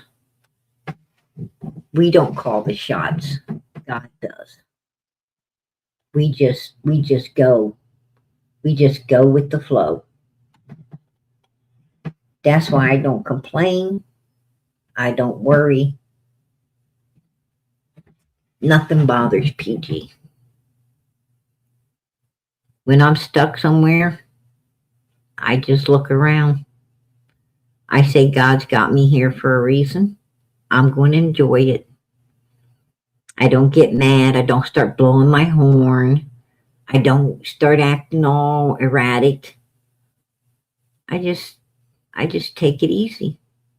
Enjoy the view. I don't care. Because I know who's in control. And I know he's got me there for a reason. And I'm going to accept that. I'm going to accept it. Because he knows best. I don't. Right? So I also know that God's going to let Summer, anything done in the dark will come to the light. I think it's all came to the light, except the only thing we need to find now is Summer. That's it. We already know what happened. We just need to know where is she? Where is she? That's it. And God will let that be told. He'll let that come to the light in due time. In due time, we'll know that too. And Summer will be found. She'll be brought home and justice will get served. If there's anybody left to serve it on, right? If there's anyone left to serve it on. I mean, all these people doing that stuff to Summer and those kids up there, these are a bunch of old people, right? These are a bunch of old ass people. I mean, I think at their ages, they better be repenting. They better be trying to find they better go to church and really try to find God and Jesus Christ themselves. I'm going to tell you something. When you go to church and the Lord's pulling you to the altar, you better go. You better thank God. When you better worry is when you go to church and you're sitting in that pew and nothing's pulling you to the front. That's when you better worry. If you're going to church and nothing's pulling you down there to the altar, that means God probably isn't, done turned you over to a reprobate mind. He's probably, they ain't even wanting to work with you no more. You've been so bad, he just gave up on you. That's when you better get scared. But if you go to that church and he's pulling you down there, well, that means he still wants you, and you better go. You better go while he wants you. Before you sit down and you're not getting pulled at all. Right? Just saying. And I don't know if he's tugging at Don and Candace at all. I know they go to church all the time. Candace goes to sleep, right? she was showing us a couple weeks ago how she, I guess she was showing us she could stay awake, but all she was doing is playing. She's just messing around and playing games. She wasn't paying attention to God's word, or she just goes there to see and be seen, and to try to hold up some image, to try to get people, like Dee Dee to trust her, so that she can do, what I truly believe she did to Dee Dee. I think they might be too fucking evil. I think Don and Candace, I think they might be too evil to get called to the altar. That's just my opinion. I'm not saying they are, I don't know. It just, that's what it seems like to PG. Maybe it's already too late. I have no idea. But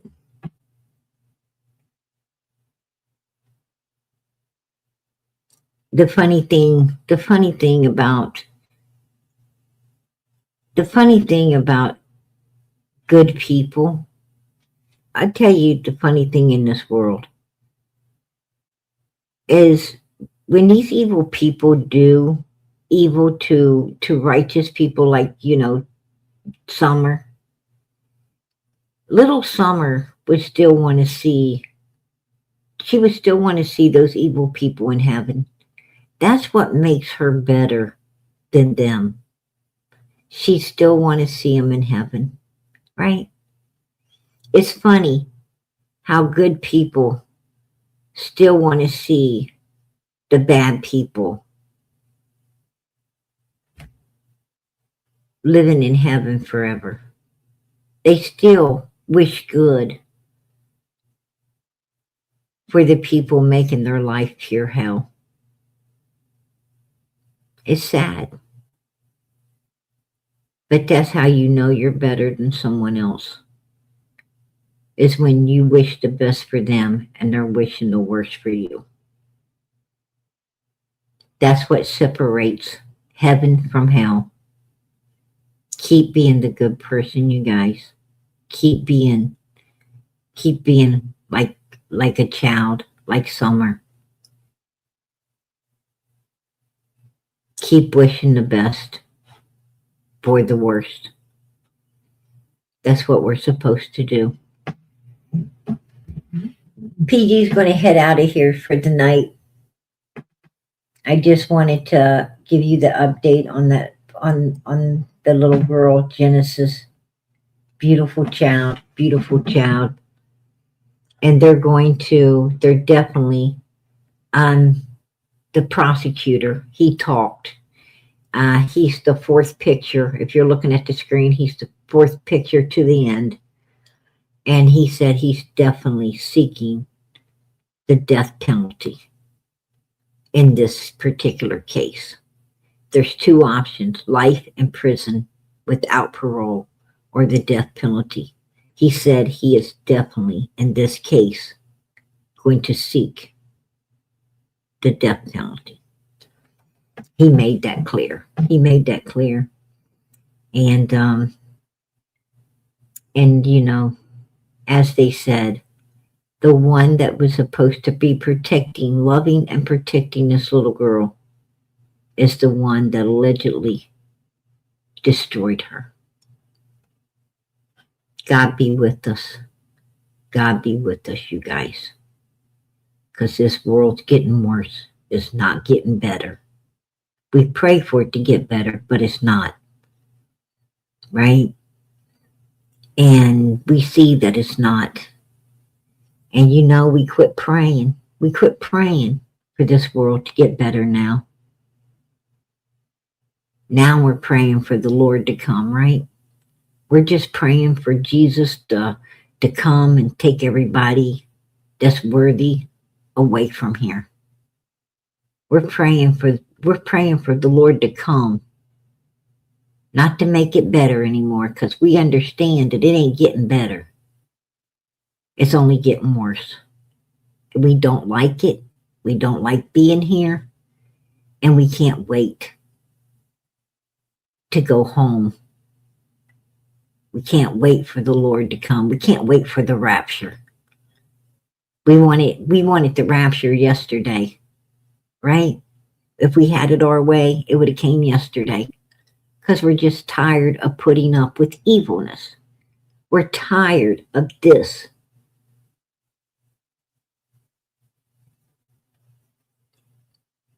We want everything good. We want to be in a place where we don't have to worry anymore. We want to be in a place where everyone, not just the children, not just the old people, but everyone is safe, right? That's where we want to be. And that's what we're praying for. Right? And it's sad. It's sad. Because you know what? We should be praying for one another down here. And we should be praying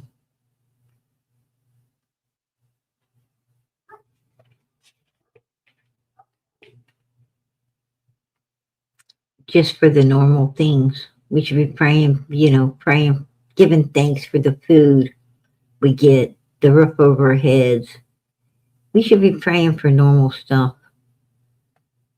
We should be enjoying life.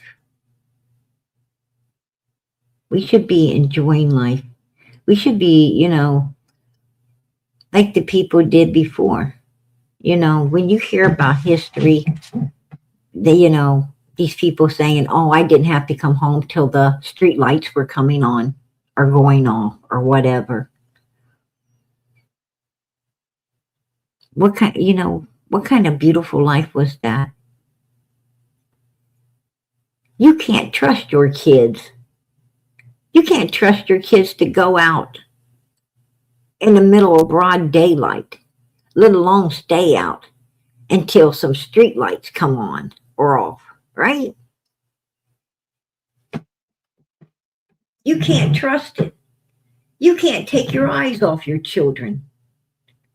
They might end up gone. They don't get to live the beautiful freedom and free life that people knew once upon a time.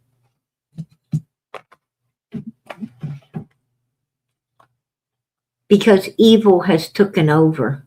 Evil has rised up and it's taking over. Just like the Bible said it would. And ain't nothing we can do about it. Nothing we can do about it except be what God wants us to be. So when he comes, we can go with him and leave this evil behind.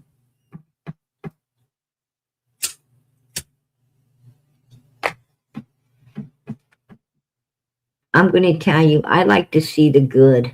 I do like to see the good. Because the good helps you keep going in this life.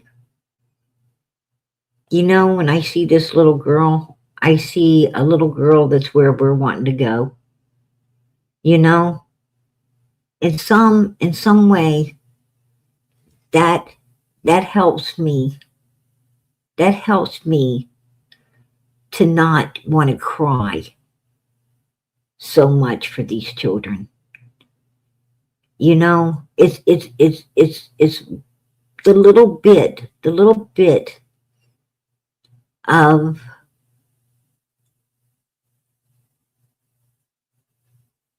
goodness to keep us, from falling to pieces the way this world's trying to make you do.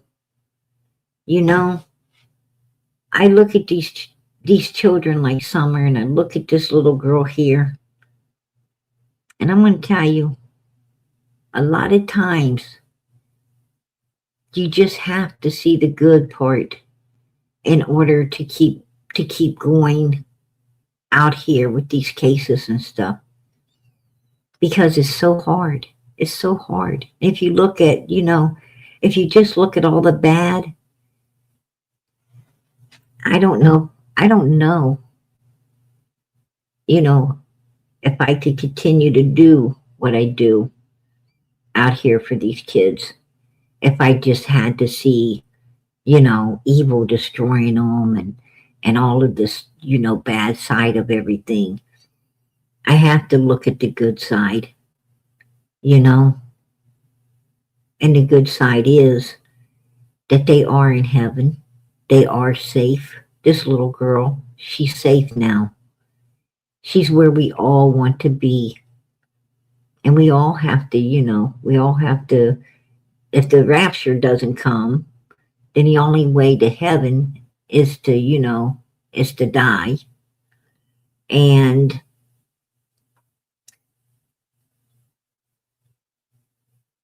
that's the only way to get there.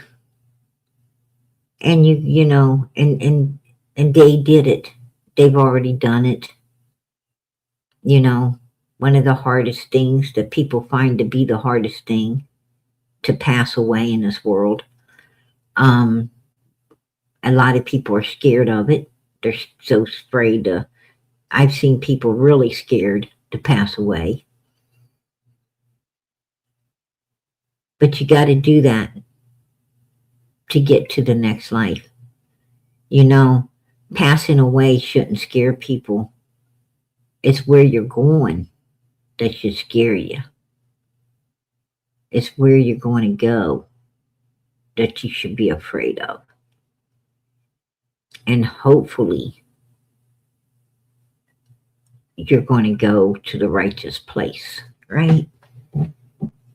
Hopefully you're going to go where this little girl already is. Hopefully you're going to go where Summer already is. Hopefully you're going to be where they already are. And that's the only good part that I can see in all of this. And it's the only part that I can hold on to keep from crying constantly for these children being done so evil in this world.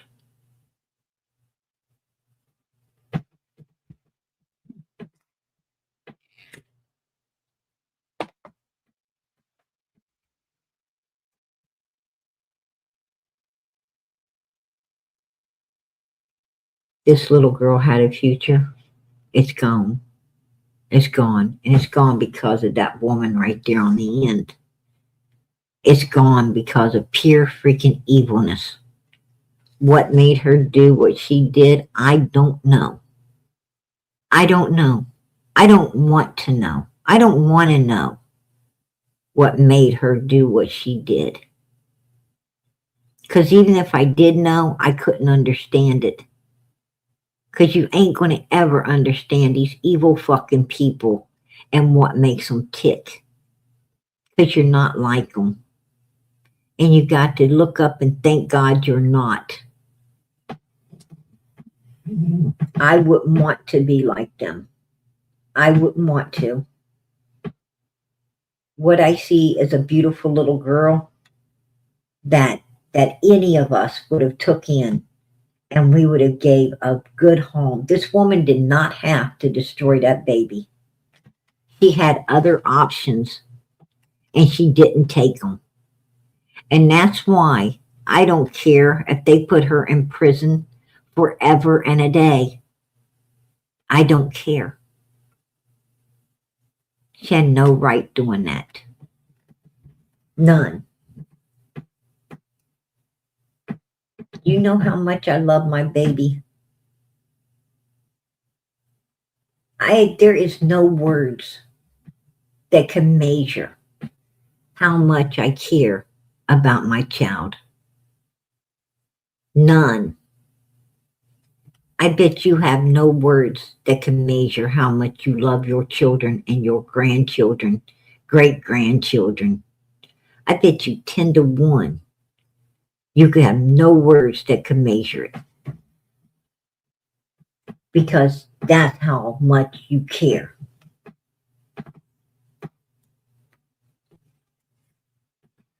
And that's the way parents are supposed to be.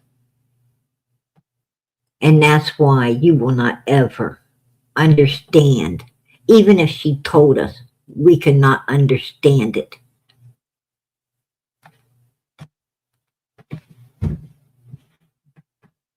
Because we cannot ever understand why she wasn't like us.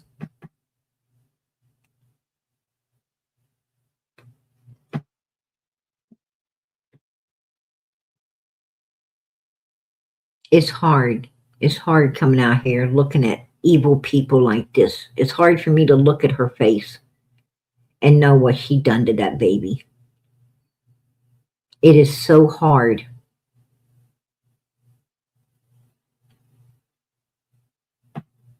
To think that this type of evilness exists in our world.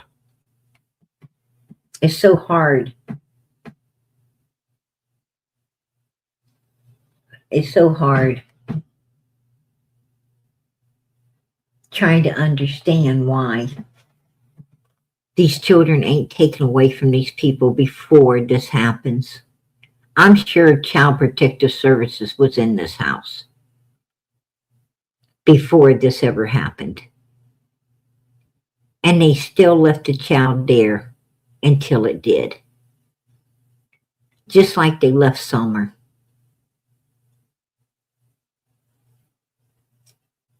It's hard knowing that our tax dollars, that every year our tax dollars are going to these places like CPS, law enforcement, courthouses. We're like, we can't have nothing because they're taking it all. Right? We're getting taxed out the ass. We're getting taxed all the time for everything. And our roads ain't being fixed. We're hitting potholes. Our law enforcement's crap. That's my opinion. CPS is crap. What the hell are we paying for? What are we paying for?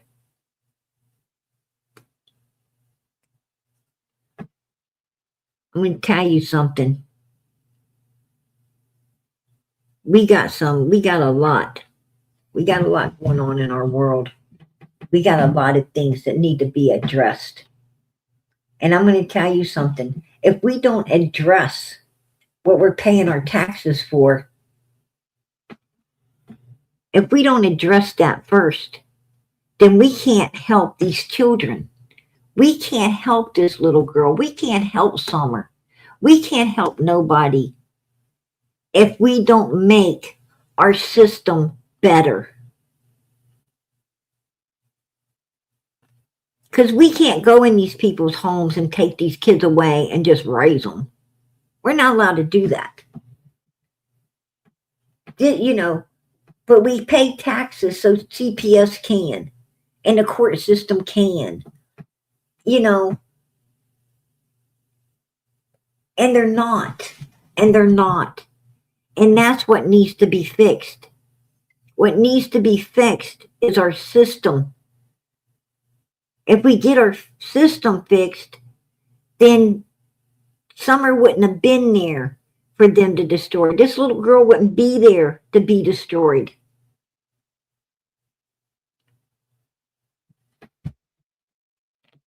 If people were doing their jobs, we wouldn't be sitting here now.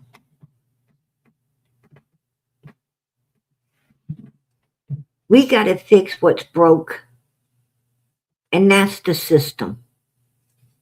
Just saying. One person can't do it. One person can't do it all. That's why we congregate. That's why we congregate, so that we can get it done. We're supposed to all stand together, figure it out, and somehow get it done. We need to think about that. We need to start joining hands in that. Because we could come out here every night and talk about all kinds of different children that are being done like this. I hear they find 2 kids in a suitcase. Just found 2 kids in a suitcase. Another case, right? Another case. We're going to have plenty of cases. And we can talk about them all day long.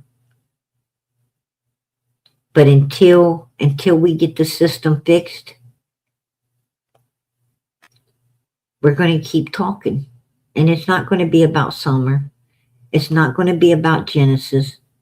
It's going to be about somebody else, and then somebody else, and then somebody else. Because it's just more and more added to the list. And I bet you the kids in the suitcase, Child Protective Services had an opportunity to take, to save, and didn't. That's my opinion. We'll do the research, we'll find out, and we'll be back with it, right? We'll be back with it. All right, PG's going to get off of here, out of here, but not before I ask. Please pray for Summer.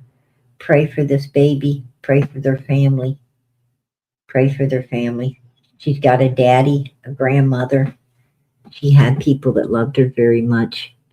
Let us pray that somehow, some way, they find some comfort, some peace in all of this, because it's hard to do. I know, because we've all lost loved ones. Maybe not like this, but we have lost people we love. And when you lose people you love, you know the grief of it. It's all the same. It's all the same. No matter how you lose them, the grief is the same, because you loved them. So with us knowing that, let us pray that they find some kind of peace, some kind of comfort. We know that, that time is your best friend in situations like this. It takes time. And no words, nothing we can say can help them, right? We know that too. But send those prayers up, because you know what? God can. God can bring comfort in trying times. And that's why we pray. Send those prayers up, but send them up. Send them up most of all for the children that haven't been found, that need to be found. Send them up for Summer, Jack and Lily. Their case ain't been solved. They ain't been found. Michael Vaughn ain't been found. Send those prayers up for these children needing to be found, needing someone to get on their case the way these people got on her case and solved it. Let's pray that they get someone on their cases that's willing to work just as hard to get it solved and to get these children found and brought home. In the name of Jesus Christ, amen. Keep those prayers going up. Keep them going up for one another. There's people in here needing prayer. I don't know who you are, but someone is. Somebody in this chat is needing some prayers. Matter of fact, you've been wanting someone to pray for you. You've been actually thinking about reaching out. You've been thinking about reaching out for someone to pray for you. I don't know what's going on in your life, but I know God does. But I do feel it. I do know it.